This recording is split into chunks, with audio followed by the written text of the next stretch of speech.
ಜೈ ಶ್ರೀರಾಮ್. ಇವತ್ತು ನಾವು ಭಗವದ್ಗೀತೆ ಉಪನ್ಯಾಸಗಳಲ್ಲಿ 6ನೇ ಅಧ್ಯಾಯ ಧ್ಯಾನ ಯೋಗ, ಅದರಲ್ಲಿ ಚಾಪ್ಟರ್ 42 ಪೇಜ್ ನಂಬರ್ 251 ಯೋಗ ಮಾಡುವವನ ಆಚರಣೆ ಹೇಗಿರಬೇಕು ಅನ್ನೋದನ್ನ ಇಂದ ಮಾಡಬೇಕಾಗಿದೆ. ಇದರ ಹಿಂದೆ ಆಗಿರೋ ಒಂದೆರಡು ಚಾಪ್ಟರ್ಗಳನ್ನ ಸ್ವಲ್ಪ ಮೆಲ್ಕಾಕೊಂಡು ಹೋಗ್ಬೇಕಲ್ವಾ, ಅದನ್ನು ಮಾಡೋಣ. ಅಲ್ಲಿಗೆ ಇದ್ರ ಹಿಂದೆ ಹೇಳಿದ 2 ಚಾಪ್ಟರ್ಗಳ ಹಿಂದೆ ಅಂತ ಅಂದ್ರೆ, ಇಲ್ಲಿ ಮೊದಲು ಎತ್ಕೊಂತಾನೆ ಧ್ಯಾನ ಯೋಗಕ್ಕೆ ಪೀಠಿಕೆ ಹೇಳಿದ್ರು, ಅದನ್ನ ಹೇಗೆ ಶುರು ಮಾಡ್ಕೋಬೇಕು ಅಂತ. 6ನೇ ಅಧ್ಯಾಯದ ಮೊದಲನೇ ಚಾಪ್ಟರ್. ಅದಕ್ಕಿಂತ ಹಿಂದೆ 5ನೇ ಅಧ್ಯಾಯದಲ್ಲಿ ಕೊನೆ 5 ಶ್ಲೋಕಗಳಲ್ಲಿ ಧ್ಯಾನ ಯೋಗ ಹೇಗೆ ಮಾಡಬೇಕು ಅಂತ ಹೇಳ್ಕೊಂಡಿದ್ರು. ಅಲ್ಲಿ ಏನ್ ಹೇಳಿದ್ರು, ಕರ್ಮಯೋಗ ಮಾಡಿಕೊಂಡು ಹೊರಗಡೆ ಸಾಧನೆ, ಕೊನೆಗೆ ನಾವು ಧ್ಯಾನ ಯೋಗ ಮಾಡಬೇಕಾದ್ರೆ ನಮ್ಮ ಮನಸ್ಸಿನಲ್ಲಿ ಈ ಕಾಮ, ಕ್ರೋಧ, ಲೋಭ, ಮೋಹ, ಮದ, ಮಾತ್ಸರ್ಯಗಳು ಕಡಿಮೆ ಆಗಿರಬೇಕು, ಭಯ ಇವೆಲ್ಲ ಕಡಿಮೆ ಆಗಿರಬೇಕು ಅಂತ ಕೂಡ ಹೇಳಿದ್ದಾಯ್ತು. ಮತ್ತೆ ಪ್ರಾಣಾಯಾಮಗಳನ್ನ ಮಾಡಿಕೊಂಡು ಅವೆಲ್ಲ ಹೇಳಿದ್ದು ಆಯ್ತು.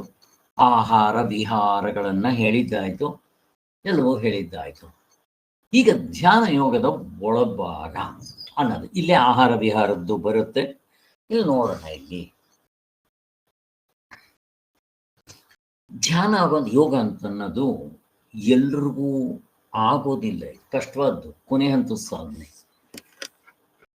ಇದರಲ್ಲಿ ಅಂತಃಕರಣ ಶುದ್ಧಿ ಆಗಿರಬೇಕು, ಏಕಾಗ್ರತೆ ಬಂದಿರಬೇಕು, ಅಂದ್ರೆ ಪರಂಪರಾ ಸಾಧನ ಆಗಿರಬೇಕು, ಸಹಕಾರಿ ಸಾಧನ ಕೂಡ ತುಂಬಾ ಆಗಿರಬೇಕು. ಅಂಥವರಿಗೆ ಅಂತರ್ಮುಖತ್ವ ಬರುತ್ತೆ, ಏಕಾಂತವಾಸ, ಮೌನ ಇವುಗಳು ಮಾಡೋದಕ್ಕೆ ಸ್ವಲ್ಪ ಅರ್ಹತೆ ಬಂದಿರುತ್ತೆ. ಅದಕ್ಕೋಸ್ಕರ ಸಾಧಕನ ಮನಸ್ಸು ಹೇಗಿರಬೇಕು, ಸತ್ವಗುಣ ಪ್ರಧಾನವಾಗಿರ್ಬೇಕು. ಕರ್ಮಯೋಗ ಮಾಡಬೇಕಾದ್ರೆ ಸತ್ವಗುಣ ಇರಬೇಕು, ಆದರೆ ಕರ್ಮಯೋಗ ಮಾಡಬೇಕಾದ್ರೆ ಸತ್ವಗುಣ ಮುಂದೆ ಅಲ್ಲ, ಕರ್ಮ ಇದಕ್ಕೆ ಏನು ರಜೋಗುಣ ಮುಂದೆ, ಹಿಂದ್ಗಡೆ ಸತ್ವಗುಣ ಇರಬೇಕು.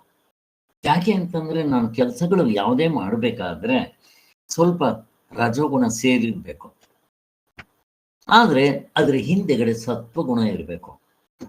ಆದರೆ ನಾನು ಧ್ಯಾನ ಯೋಗ ಮಾಡುವಾಗ ಸತ್ವಗುಣ ಮುಂದಿರಬೇಕು, ಅದು ಇಂಪಾರ್ಟೆಂಟ್. ರಜೋಗುಣ ಇರುತ್ತೆ, ಸ್ವಲ್ಪ ಇರಬೇಕು, ಅದರಿಂದ ಅದು ಹಿಂದೆ ಇದ್ದಿರೋ ಆಯ್ತು. ಬಟ್ ನಾನು ಸತ್ವಗುಣ ಪ್ರಧಾನವಾಗಿರ್ಬೇಕು. ಯಾರು ಸತ್ವಗುಣ ಧ್ಯಾನ ಯೋಗ ಮಾಡೋದಕ್ಕೆ ಇದು ತುಂಬಾನೇ ಇಂಪಾರ್ಟೆಂಟ್. ಆವಾಗ ಅವನು ಆ ಸತ್ವಗುಣವನ್ನು ಮೀರಿ ಒಂದೇ ಹೈ ಜಂಪ್, ಅದಕ್ಕೇನಂತಾರೆ ನೇರವಾದ ಜಿಗಿತ ಅಂತಾರೆ, ಅದಕ್ಕೆ ಈಸಿ ಅಂತ ಅದನ್ನು ಹೇಳಿದ್ದಾಯ್ತು. ಕೊನೆಗೆ ಈ ಧ್ಯಾನ ಯೋಗದಿಂದ ಆಗೋ ಫಲ ಏನು ಅಂತ ಹೇಳಿದ್ದು. ಧ್ಯಾನ ಯೋಗ ಮಾಡ್ತಾನೆ, ಅವನಿಗೇನು ಸಿಗುತ್ತೆ ರಿಸಲ್ಟು? ಮೊದಲನೇದು, ಅವನು ಕಾಯ ವಾಚ ಮನಸ್ಸ ಅವನು ಹೇಳ್ದಂಗೆ ಕೇಳಬೇಕು, ಅದು ಇಂಪಾರ್ಟೆಂಟ್. ಕೊನೆಗೆ ಅವನಿಗೆ ಹೆಣ್ಣು ಹೊನ್ನು ಮಣ್ಣು ಅಥವಾ ಮಣ್ಣಿನ ಹೆಂಟೆ ಕಲ್ಲು ಚಿನ್ನ ಎಲ್ಲವನ್ನು ಒಂದೇ ಸಮ ನೋಡೋದು ಬರಬೇಕು, ಅದು ಇಂಪಾರ್ಟೆಂಟ್. ಆವಾಗ ಧ್ಯಾನ ಯೋಗಿಯಾದವನು ಕಾಯವಾಚ ಮನಸ್ಸು ತನ್ನ ಹತೋಟಿಯಲ್ಲಿ ಇಟ್ಕೊಂಡಿರ್ತಾನೆ, ಅವನು ಹೇಳ್ದಂಗೆ ಕೇಳ್ತಾ ಇರ್ತಾನೆ, ಅಂದ್ರೆ ಅದು ರಿಸಲ್ಟ್, ಫಲ. ಅವನ್ ಸಾಧನೆ ಮಾಡೋ ಹಂತದಲ್ಲೇ ಇವು ಅವನು ಹೇಳ್ದಂಗೆ ಕೇಳ್ತಾ ಇರುತ್ತೆ. ಇನ್ನು ಮುಕ್ತನಾದ್ಮೇಲೆ ಎಫರ್ಟ್ಲೆಸ್, ಚಾಯ್ಸ್ಲೆಸ್, ಅದು ನಮಗೆ ಸಹಜವಾಗಿರುತ್ತೆ ಅನ್ನೋದು ಕೂಡ ಗೊತ್ತಾಯ್ತು. ಇನ್ನ ಅವನ ಮನಸ್ಸು ಹೇಗಿರುತ್ತೆ? ಪ್ರಶಾಂತ ಚಿತ್ತವಾಗಿರುತ್ತೆ, ಶಾಂತವಾಗಿರುತ್ತೆ. ಅಲ್ಲಿ ಚಿತ್ತ ವಿಕ್ಷೇಪಗಳಿರಲ್ಲ, ಸಂಕಲ್ಪ ವಿಕಲ್ಪಗಳು ಇರೋದಿಲ್ಲ ಅನ್ನೋದು ಹೇಳು. ಅವನಿಗೆ ದ್ವಂದ್ವಗಳ ಕಾಟ ಅಷ್ಟಿರೋದಿಲ್ಲ. ಅದಕ್ಕೆ ಶಮ, ದಮ, ಉಪರತಿ, ತಿತಿಕ್ಷಾ ಅಂದ್ರೆ ದ್ವಂದ್ವಗಳು. ಅವನು ತಡ್ಕೊಳ್ಳೋ ಅಷ್ಟರ ಶಕ್ತಿ ಬಂದಿರುತ್ತೆ ಅವನಿಗೆ ಅದು. ಮತ್ತೆ ಉಪರತಿ, ಉಪ ಸಮೀಪ, ರತಿ ಯಾವುದರ ಸಮೀಪ? ಆತ್ಮನ ಸಮೀಪ ಅವನಿಗೆ ಅದರಲ್ಲೇ ಇರೋದಕ್ಕೆ ರತನಾಗಿರ್ಬೇಕು, ಹೊರತು ಆತ್ಮಚಿಂತನೆ ಮಾಡೋದಕ್ಕೆ ಅವನು ಸಿದ್ಧನಾಗಿರ್ಬೇಕು. ಅದು ಎಷ್ಟೋ ವರ್ಷಗಳಿಂದ ಮಾಡಿದ್ರೆ ಸಾಧ್ಯ, ಒಂದೇ ಸಾರಿ ಕೂತ್ಕೊಂಡು ಮಾಡೋಕ್ಕೆ ಬರೋದಿಲ್ಲ, ಅದು ಮನಸ್ಸು ಕೇಳೋದಿಲ್ಲ. ಹಾಗೆ ಹೀಗೆ ನೋಡ್ರಿ, ಈಗ ನೀವು ಬೆಳಗ್ಗೆ 3 ಗಂಟೆ, ಸಾಯಂಕಾಲ 3 ಗಂಟೆ ಪ್ರವಚನ ಕೇಳೋದು, ಅದನ್ನೇ ವಿಚಾರ ಕೇಳೋದು, ಅಟ್ಲೀಸ್ಟ್ 2 ಗಂಟೆ, ಮತ್ತು ಅದನ್ನು 1-2 ಗಂಟೆ ಪುಸ್ತಕ ಓದೋದು, ಇಂಥ ಪುಸ್ತಕ ಅವೆಲ್ಲ ಮಾಡಿದ್ರೆ ಅಲ್ಲಿಗೆ ಸ್ವಲ್ಪ ಏಕಾಗ್ರತೆ ಬಂದಿದೆ ಅಂತ ಅನ್ಸಲ್ವೇನೋ. ಮತ್ತೆ ಈ ತಿತಿಕ್ಷೆಗೆ 2 ರೀತಿಯಲ್ಲಿ ಹೇಳಿದೆ. 2ನೇ ಅಧ್ಯಾಯದಲ್ಲಿ ಜ್ಞಾನ ದೃಷ್ಟಿಯಿಂದ ಹೇಳಿದ್ದು, ಅದು ವಿವೇಕದ ಕೆಲಸ. ಅದಕ್ಕೋಸ್ಕರ ಹಾಗೆ ವಿವೇಕದಿಂದ ದ್ವಂದ್ವಗಳನ್ನ ತಡ್ಕೊಳ್ಳೋದು, ಅದು ಇವು ಆಗಮಪಾಯಗಳು ಬಂದು ಹೋಗೋದು ವಿವೇಕದಿಂದ ನಾವು ತಾಳಿದವನು ಬಾಳಿಯ ಅಂತ ತಡ್ಕೋಬೇಕು ಅಂತ ಹೇಳಿದ್ರು. ಇನ್ನು ಒಂದು ಇಲ್ಲಿ ಯೋಗ ದೃಷ್ಟಿಯ ತಿತಿಕ್ಷೆ ಅಂತ ಹೇಳ್ತಾರೆ. 2 ಥರದ ದೃಷ್ಟಿ. ಯೋಗ ದೃಷ್ಟಿಯಿಂದ ಸ್ವಲ್ಪ ಹಠ, ತಡ್ಕೊಳ್ಳೋದು, ಸ್ವಲ್ಪ ಹೆಚ್ಚು ಕಡಿಮೆ ಆದರೂ ಒಂದು ತಡ್ಕೊಳ್ಳೋದಕ್ಕೆ ಪ್ರಯತ್ನ ಮಾಡಬೇಕು. ಏನೋ ಅಕಸ್ಮಾತ್ ಆಹಾರ ಸಿಗಲಿಲ್ಲ, ಅಡ್ಜಸ್ಟ್ ಮಾಡ್ಕೊಳ್ಬೇಕು. ಪ್ರತಿಯೊಂದು ಸುಮ್ಮನೆ ದೃಷ್ಟಾಂತ ಕೊಟ್ಟಿದ್ದು ಹೀಗೆ. ಮತ್ತೆ ಅವನಿಗೆ ತಾಪತ್ರೆಗಳು ತುಂಬ ಕಡಿಮೆ ಆಗ್ಬಿಟ್ಟಿರುತ್ತೆ, ಇರೋದಿಲ್ಲ, ನಿಲ್ಲಂತ ಹೇಳ್ಬೋದು. ಮುಕ್ತನಾಗಕ್ಕೆ ಮೊದಲೇ ತಾಪತ್ರೆಗಳು 3: ಆಧ್ಯಾತ್ಮಿಕ, ಆದಿಭೌತಿಕ, ಆದಿದೈವಿಕ. ಇದು ಗೊತ್ತಾಯ್ತು ನಮಗೆ. ಆದ್ದರಿಂದ ಇದು ಯೋಗಿಗೆ ಮಾತ್ರ ಸಾಧ್ಯ. ಜ್ಞಾನ ವಿಜ್ಞಾನ ಅಂತ ಹೇಳಿದ್ರು. ಇಲ್ಲಿ ಯಾರಿಗಾದ್ರೂ ಒಬ್ಬನು ಹೊಟ್ಟೆ ನೋವು ಬಂದಿದ್ರೆ ಅದು ವಿಜ್ಞಾನ, ಅವನ ಅನುಭವ. ಹೊಟ್ಟೆ ನೋವು ಬಂದಿದ್ರೆ ಅಲ್ವಾ, ಆದರೆ ಡಾಕ್ಟ್ರಿಗೆ ಅನುಭವ ಅಲ್ಲ, ಅವನು ಅದಕ್ಕೆ ಜ್ಞಾನ. ಅವನಿಗೆ ಹೊಟ್ಟೆ ನೋವು ಬಂದರೆ ಏನೇನಾಗುತ್ತೆ ಅನ್ನೋದು ಗೊತ್ತಿರುತ್ತೆ, ಅದು ಥಿಯರಿಟಿಕಲ್ ನಾಲೆಡ್ಜ್, ಪುಸ್ತಕದ ಬದನೆಕಾಯಿ. ಆದರೆ ಆ ಪೇಷಂಟ್ಗೆ ಆ ಹೊಟ್ಟೆ ನೋವು ಅನುಭವಿಸ್ತಾ ಇರೋದ್ರಿಂದ ಅವನಿಗೆ ಪ್ರಾಕ್ಟಿಕಲ್ ಅನುಭವ, ಅದನ್ನು ವಿಜ್ಞಾನ ಅಂತಾರೆ. ಅದಕ್ಕೆ ಜ್ಞಾನ ವಿಜ್ಞಾನಗಳು 2 ಬೇಕಾಗುತ್ತೆ. ಇದಕ್ಕೆ ನಮಗೆ ಥಿಯರಿಟಿಕಲ್ ನಾಲೆಡ್ಜ್ ಇರಬೇಕು, ಈ ಧ್ಯಾನ ಹೇಗೆ ಮಾಡಬೇಕು ಅಂತ, ಮತ್ತು ಅದನ್ನು ಅನುಭವದಿಂದ ಪ್ರಾಕ್ಟಿಕಲ್ ನಾಲೆಡ್ಜ್ ಕೂಡ ಆಗಿರಬೇಕು. ಹೀಗೆ ಧ್ಯಾನ ಯೋಗವೆಂದ್ರೇನು? ವೇದಾಂತ ವಿಚಾರವನ್ನು ತನ್ನ ಅನುಭವಕ್ಕೆ ತಂದುಕೊಳ್ಳೋ ಪ್ರಯತ್ನ ಮಾಡಬೇಕು. ಪ್ರಯತ್ನ ಮಾಡುವಾಗ ಎಫರ್ಟ್ ಹಾಕಿ ಪುರುಷ ಪ್ರಯತ್ನದಿಂದ ಮಾಡಬೇಕು. ಆ ತತ್ವದಲ್ಲಿ ನಿಂತ ಮೇಲೆ ಸಹಜವಾಗಿ ಎಫರ್ಟ್ಲೆಸ್, ನಮಗೆಲ್ಲ ಗೊತ್ತಿದೆ. ಆದ್ದರಿಂದ ಹಾಗಾದರೆ ಥಿಯರಿಟಿಕಲ್ ನಾಲೆಡ್ಜಲ್ಲಿ ಪರೋಕ್ಷ ಜ್ಞಾನ, ಪರೋಕ್ಷ ಅಂತಂದರೆ ಜಸ್ಟ್ ಪುಸ್ತಕದ ನಾಲೆಡ್ಜ್, ಅಪರೋಕ್ಷ ಅಂತಂದರೆ ಕ್ಯಾಶ್ ಆ್ಯಂಡ್ ಕ್ಯಾರಿ, ಹಾಗೆ ಅಪರೋಕ್ಷ ಜ್ಞಾನ. ಈಗ ನಾವು ಅವಸ್ಥಾತ್ರಯ ವಿಚಾರದಿಂದ ಆತ್ಮನ ಗುರುತಿಸಿದ್ರೆ ಇದು ಪರೋಕ್ಷವ ಅಪರೋಕ್ಷವ? ಈಗ ಸಾರ್ವತ್ರಿಕ ಪೂರ್ಣ ಅನುಭವ ಅವಸ್ಥೆ ವಿಚಾರದಿಂದ ನಮ್ಗೆ ಆತ್ಮನ್ ಎಲ್ಲರೂ ಗುರುತಿಸ್ಕೊಂಡಿದ್ದೀವಿ. ಇದು ಪರೋಕ್ಷವ ಅಪರೋಕ್ಷವ? ಪರೋಕ್ಷನೇ ಸರ್, ಇನ್ನು ಅನುಭವದಲ್ಲಿ ನಿಂತಿಲ್ಲಲ್ಲ ಸರ್. ಪರೋಕ್ಷನೇ. ಪರೋಕ್ಷವೇ. ನನಗೆ ಗೊತ್ತಾಗಿದೆ ಆತ್ಮ ಅಂದ್ರೆ ಏನು, ನಿಜವಾಗ್ಲೂ ಯಾವುದಕ್ಕೆ ಆತ್ಮ ಅಂತ ಅನ್ಬೇಕು ಸ್ಪಷ್ಟತೆ ಬಂದಿದೆ. ಮೊದಲು ಈ ದೇವರುಗಳನ್ನ ಅನ್ಕೊಂತ ಇದ್ವಲ್ಲ, ಅದಲ್ಲ.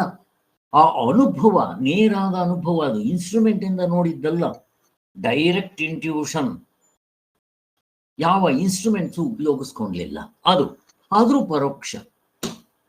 ಈಗ ಶ್ರವಣವೋ ಮನನವೋ ನಿಧಿಧ್ಯಾಸನವೋ ಮಾಡಿ ಆ ತತ್ವದಲ್ಲಿ ನಿಲ್ತಾರಲ್ಲ, ರಾಮಕೃಷ್ಣ ಪರಮಹಂಸರು, ರಮಣ ಮಹರ್ಷಿಗಳು, ಬುದ್ಧ, ಇಂಥವರೆಲ್ಲ, ಅದೇನು?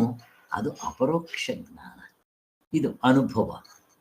ಪೇಷಂಟ್ ಕಾಟ್ಲ ಹೊಟ್ಟೆ ನೋವಿದ್ದಾಗ ಅದು ಅವನಿಗೆ ಅಪರೋಕ್ಷ ಅನುಭವ, ಅವನ ಸ್ವಂತ ಅನುಭವ. ಆದರೆ ಡಾಕ್ಟರ್ಗಳಿಗೆ ಅವ್ರ ಮನೆಯವ್ರು ಕರ್ಕೊಂಡು ಬಂದಾಗ ಅವರಿಗೆ ಅಪರೋಕ್ಷ.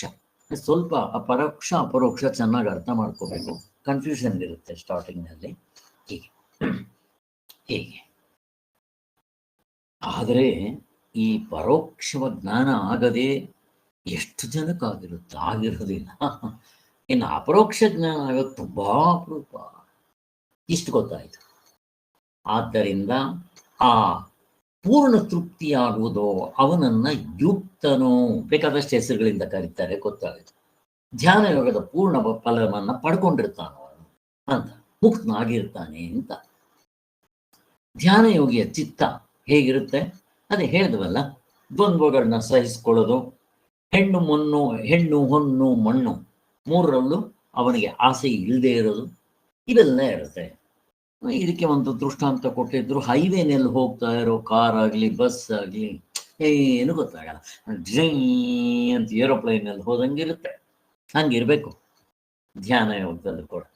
ಇರುಕು ಮುರುಕು ಇಲ್ಲದೆ ಏನು ಅಲ್ಲಿ ಕಾನ್ಸಂಟ್ರೇಷನ್, ಅದನ್ನೇ ಚಿಂತನೆ ಮಾಡ್ಕೊತಾ ಹೋಗ್ತಾ ಇರ್ತೀವಿ. ಆದ್ದರಿಂದ ಅವನಿಗೆ ಸಮತ್ವ ಸಿಕ್ಕಿರುತ್ತೆ.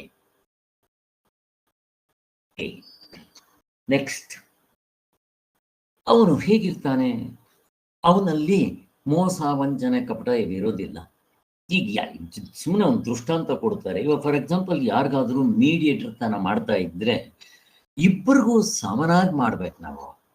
ಒಂದು ಕಣ್ಣಿಗೆ ಸುಣ್ಣ, ಒಂದು ಕಣ್ಣಿಗೆ ಬೆಣ್ಣೆ, ಇವು ಮಾಡಬಾರ್ದು. ಇಬ್ಬರಿಗೂ ತೊಂದರೆ ಆಗ್ಬಾರ್ದು, ಇಬ್ಬರಿಗೂ ಒಳ್ಳೇದಾಗೋ ರೀತಿಯಲ್ಲಿ ಅವನು ಆ ಒಂದು ಡಿವಿಷನ್ ಮಾಡೋದು ಅವೆಲ್ಲ ಹಂಗಿರ್ಬೇಕು ಅಂತ ಹೇಳ್ತಾರೆ. ಹಂಗಿರ್ತಾನೆ, ಅವನಲ್ಲಿ ಏರುಪೇರು ಇರೋಲ್ಲ. ಅದಕ್ಕೆ ಜ್ಞಾನಿಯಾದವರು ಹೇಗಿರ್ತಾರೆ ಅಂತ 4ನೇ ಅಧ್ಯಾಯದಲ್ಲಿ ಹೇಳಿದಾಗ, ಬ್ರಾಹ್ಮಣ, ಆನೆ, ಗೋವು, ನಾಯಿ ಮತ್ತೆ ಶೂದ್ರ ಅಥವಾ ಚಾಂಡಾಲನಲ್ಲಿ ಒಂದೇ ಸಮನಾಗಿ ನೋಡ್ತಾರೆ. ಅವರು ಈ ಹೊರಗಡೆ ಇರೋದಕ್ಕೆ ಇಂಪಾರ್ಟೆನ್ಸ್ ಕೊಡಲ್ಲ. ಹೊರಗಡೆ ಯಾವುದು? ವಾಚಾರಂಭಣಂ ವಿಕಾರೋ ನಾಮಧೇಯಂ. ಮತ್ತು ಯಾವುದಕ್ಕೆ ಎಲ್ಲರಲ್ಲೂ ಸಮನಾಗಿರೋ ಆ ಒಳಗಡೆ ಇರೋ ಆತ್ಮತತ್ವಕ್ಕೆ ಇಂಪಾರ್ಟೆನ್ಸ್ ಕೊಡ್ತಾರೆ. ನಾವು ಇವುಗಳನ್ನ ಹೊರಗಡೆ ನೋಡಿಕೊಂಡು ಭಗವಂತ ಒಂದು ಕಣ್ಣಿಗೆ ಸುಣ್ಣ, ಒಂದು ಕಣ್ಣಿಗೆ ಬೆಣ್ಣೆ ಇಟ್ನಲ್ಲ ಅಂತ ಅನ್ಕೊಂತೀವಿ. ಸರಿಯಾಗಿ ವಿಚಾರ ಮಾಡಿದ್ರೆ ಅವನು ಎಲ್ಲರಲ್ಲೂ ಸಮನಾಗಿ ಕೂತಿದ್ದಾನೆ.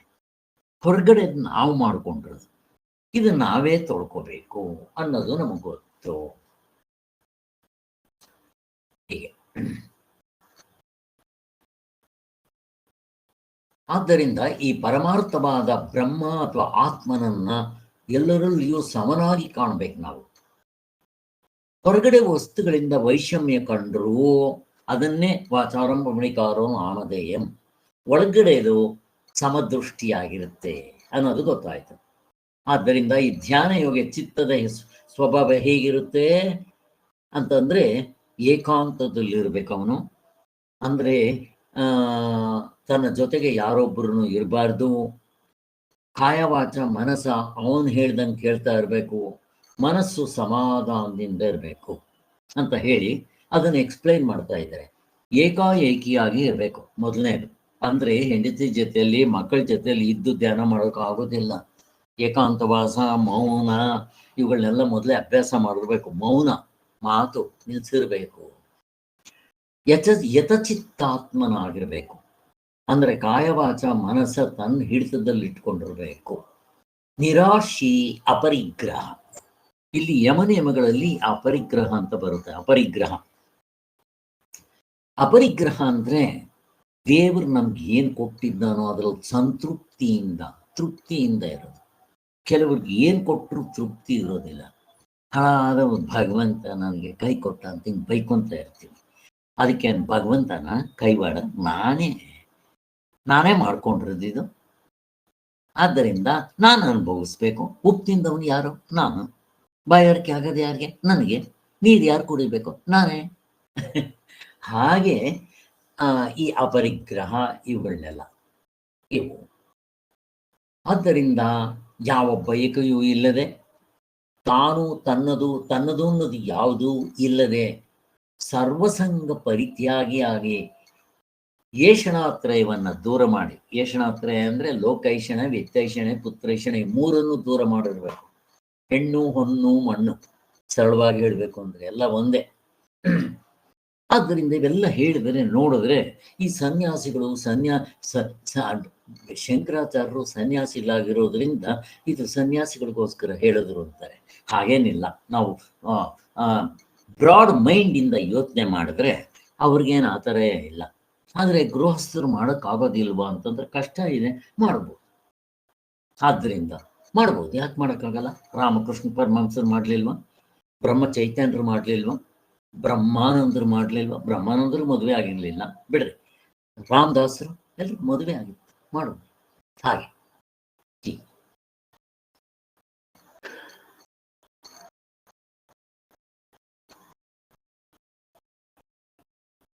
ಇನ್ನು ಶೀತೋಷ್ಣಗಳಲ್ಲಿ ಸಮವಾಗಿರೋದು, ಶತ್ರು ಮಿತ್ರರಲ್ಲಿ ಉದಾಸೀನವಾಗಿರೋದು, ಸಮಾಧಾನವುಳ್ಳವಾದ ಚಿತ್ತವನ್ನು ಇಟ್ಕೊಳ್ಳೋದು, ಏಕಾಂಗಿಯಾಗಿರೋದು, ಏನನ್ನು ಬಯಸದೆ ತನ್ನದೆಂಬ ಆಸ್ತಿ ಅಭಿಮಾನ ಇಲ್ಲದೆ ಇರುವುದು, ಇವೆಲ್ಲ ಮೌನವಾಗಿರೋದು, ಇವೆಲ್ಲ ಸನ್ಯಾಸಿ. ನಾವು ಕೂಡ ಎಷ್ಟಾದ್ರೆ ಅಷ್ಟು ಮಾಡ್ಬೋದು, ಮಾಡೋಕ್ಕಾಗುತ್ತೆ. ಆದ್ದರಿಂದ ಈ ಧ್ಯಾನ ಯೋಗ ಅನ್ನೋದು ಗೃಹಸ್ಥರಿಗೆ ಯಾವ ಉಪಯೋಗಕ್ಕೂ ಬರಲ್ಲ ಅಂತ ಹಾಗೆಲ್ಲ ಹೇಳ್ಬೇಕಾಗಿಲ್ಲ. ಅದನ್ನು ಆದಷ್ಟು ಮಟ್ಟಿಗೆ ಸಂಪಾದಿಸ್ಕೊಳ್ಳೋದಕ್ಕೆ ಪ್ರಯತ್ನ ಮಾಡಬೇಕು. ಧ್ಯಾನ ಯೋಗದಲ್ಲಿರುವ ಗುಣಗಳೆಲ್ಲವೂ ಕರ್ಮಯೋಗದಲ್ಲಿ ಒಂದಿಷ್ಟಾದರೂ ಇದ್ದೇ ಇರುತ್ತೆ. ಅಲ್ಲಿ ಏನು ಮಾಡ್ತೀವಿ ಅಂದರೆ, ಧ್ಯಾನ ಯೋಗದಲ್ಲಿ ನಾನು ಅನ್ನೋ ಅಹಂಕಾರ, ಫಲದ ಆಸೆ ಅವು ಹೊರಟೋಗ್ಬಿಡುತ್ತೆ. ಅಂದರೆ ಕರ್ತೃತ್ವ ಭೋಕ್ತೃತ್ವ ಹೋಗೋದಿಕ್ಕೆ ಶ್ರವಣ ಮನನ ಧ್ಯಾನ ಮಾಡಬೇಕಾಗುತ್ತೆ. ಕರ್ಮಯೋಗದಲ್ಲ ಬೆರಡನೇ ಬಿಟ್ಟೆ ಮಾಡ್ತಾ ಇರ್ತೀರ, ಅದಕ್ಕೆ ಇದೆ. ಮತ್ತೆ ಸಮಾಧಾನವಾದ ಚಿತ್ತ ಇರುತ್ತೆ. ಕರ್ಮಯೋಗದಲ್ಲಿ ಬೆರಡು ಬಿಟ್ಟರೆ ಮೈಂಡು ಬ್ಯಾಲೆನ್ಸ್ ಇದರಿಂದ ಇರುತ್ತೆ. ಅಲ್ಲೂ ಪರಮಾತ್ಮನ ಸೇರಿಸ್ಕೊಂಡೆ ಕರ್ಮಯೋಗ ಮಾಡ್ತೀರಾ, ಇಲ್ಲೂ ದೇವರೇ ಬೇಕು, ಆತ್ಮನೇ ಬೇಕು, ನನ್ನ ಆತ್ಮನ ತಿಳ್ಕೋಬೇಕು ಅಂತ ಮಾಡ್ತೀರಾ. ಅಲ್ಲಿಗೆ ಎರಡಕ್ಕೂ ತುಂಬಾ ಹೊಂದಾಣಿಕೆ ಇದೆ ಅಂತ ಹೇಳ್ತಾರೆ.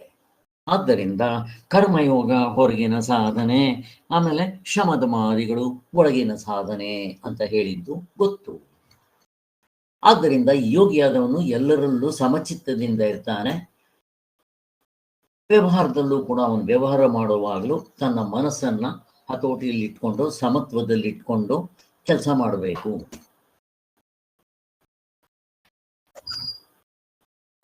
ಆದ್ದರಿಂದ ಇಂಥ ಬ್ರಹ್ಮಜ್ಞಾನಿಗಳು ಅಥವಾ ಈ ರೀತಿ ಸಾಧನೆ ಮಾಡಬೇಕು ಅಂತ ಇಷ್ಟಪಡೋರು ಎಷ್ಟು ಜನ ಸಿಗ್ತಾರೆ ನಿಮ್ಗೆ?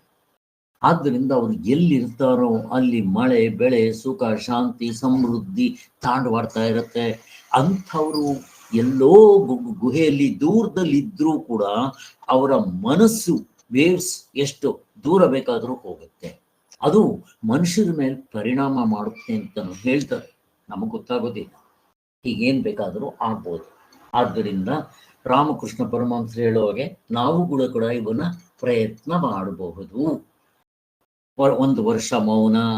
ಹಾಗೆ ನಮ್ಮ ಆಶ್ರಮಕ್ಕೆ ಒಂದು ಸ್ವಾಮಿಗಳನ್ನ ಕರೆಸಿದ್ವಿ ಚಿಂತಾಮಣಿಯಿಂದ, ಅವ್ರ ಹೆಸರೇನೋ ಇದೆ ಮರ್ತೋಗ್ಬಿಟ್ಟಿದೆ. ಅವರು 1 ವರ್ಷ ಇದರಲ್ಲಿ ಬದ್ರಿ ಹತ್ರ ಹೋಗಿ ಅಲ್ಲಿ ಬರೀ ಆಹಾರ ತಿನ್ನೋದು, ಸುಮ್ಮನೆ ಮೌನವಾಗಿರೋದು, ಏನು ಬೇಕೋ ಅದು ಓದ್ಕೊಳ್ಳೋದು ಮಾಡೋದು, ಏನು ಬೇಕಾದರೂ ಮಾಡ್ಬೋದು, ಹಂಗೆ ಮಾಡ್ತಾ ಇದ್ದಂತೆ. 1 ವರ್ಷ ಮೌನವಾಗಿದ್ರಂತೆ. ಹೀಗೆ ಯಾರು ಬೇಕಾದರೂ ಮಾಡ್ಬೋದು ಇದನ್ನು. ಹಾಗೆ ನಾವು ಶರೀರಕ್ಕೆ ಹೇಗೆ ಆಹಾರ ಕೊಡ್ತೀವೋ ನಮ್ಮ ಮನಸ್ಸಿಗೂ ಕೂಡ ಶುದ್ಧವಾಗಿರೋ ಆಹಾರ ಕೊಡ್ತಾ ಇರಬೇಕು. ಕಾಯ ವಾಚ ಮನಸ ಸೇರಿದ ಆಹಾರ, ಅದರ ಜೊತೆಗೆ ಪ್ರಾಣಾಯಾಮ, ಪ್ರಾಣಗಳಿಗೂ ಸರಿಯಾದ ಆಹಾರ, ಇವನ್ನ ಕೊಡ್ತಾ ಇರಬೇಕು. ಮತ್ತೆ ಈ ಸರ್ಕಾರದವರು ಈ ಮುನ್ಸಿಪಾಲ್ಟಿನ ಚೆನ್ನಾಗಿ ಮಾಡಿ ರಸ್ತೆ, ಈ ಊರು ಕೇರಿಗಳನ್ನ ಸ್ವಚ್ಛವಾಗಿ ಇಡಬೇಕು ಅಂತ ಹೇಳ್ತಾ ಇರ್ತಾರೆ. ಇದಕ್ಕೆ ಬೇಕಾದಷ್ಟು ಪ್ಲಾನ್ಗಳು ಹಾಕ್ಕೊಂತಾರೆ. ನಾವು ತಂದೆ ತಾಯಿಗಳಾದವರು ನಮ್ಮ ಮಕ್ಕಳನ್ನೂ ಕೂಡ ಅವರಿಗೆ ಎಷ್ಟು ದುಡ್ಡನ್ನ ಮಾಡಿಬಿಟ್ಟು ಇಟ್ಟರೆ ಒಳ್ಳೇದು ಅಂತ ಹಿಂಗೆ ಯೋಚನೆ ಮಾಡ್ತಾ ಇರ್ತೀವಿ. ಇದೆಲ್ಲ ಕೊಡಬೇಕಾಗಿರೋದು. ಮತ್ತೇನು ಕೊಡಬೇಕು? ಒಳ್ಳೆ ಸಂಸ್ಕಾರ. ಧರ್ಮ ಅಂದ್ರೆ ಏನು, ನ್ಯಾಯ ಅಂದ್ರೆ ಏನು, ನೀತಿ ಅಂದ್ರೆ ಏನು, ಸುಳ್ಳು ಹೇಳಿದೆ ಆದಷ್ಟು ಧರ್ಮ ಮಾರ್ಗದಿಂದ ನಡೀತಾ ಮೋಸ ವಂಚನೆಗಳು ಕಪಟಗಳು ಇಲ್ಲದೆ ಅಟ್ಲೀಸ್ಟ್ ದೇವರು ದಿಂಡವರು ದೊಡ್ಡವರು ಇವುಗಳಿಗೆ ಬೆಲೆ ಕೊಟ್ಟು ಅವನು ನಡ್ಕೊಳ್ಳೋ ರೀತಿ ಹೇಳ್ಕೊಡ್ಬೇಕು. ಅದಕ್ಕೆ ಬೆಸ್ಟ್ ಥಿಂಗ್ ಇಸ್ ಗುರುಕುಲಕ್ಕೆ ಸೇರಿಸ್ಬೇಕು ಅಂತ ಹೇಳಿದ್ದು. ಹೀಗೆ ಅದರಿಂದ ನಾವು ಇವುಗಳನ್ನ ಕಲಿಸ್ಬೇಕು, ನಮ್ಮ ಮಕ್ಕಳಿಗೆ ಈ ಸಂಸ್ಕಾರ ಕೊಡಬೇಕು. ಯಾಕೆ ಅಂತಂದ್ರೆ ಇದು ಈ ಲೋಕಕ್ಕೂ, ನಾವು ಸತ್ತು ಯಾವ ಲೋಕಕ್ಕೂ ಹೋದ್ರು ನನ್ನ ಜೊತೆನಲ್ಲಿ ಬರೋದು ಇದು. ಆಸ್ತಿ ಪಾಸ್ತಿ ಹೆಸರು ಬಿರುದು ಆಳು ಕಾಳು ಅಂತಸ್ತು ಬರೋದಿಲ್ಲ. ಇದನ್ನ ನಾವು ಯೋಚನೆ ಮಾಡ್ಬೇಕು. ಎಷ್ಟು ಜನ ಯೋಚನೆ ಮಾಡ್ತಾರೆ? ನಾವೇ ನೋಡ್ಬೇಕು.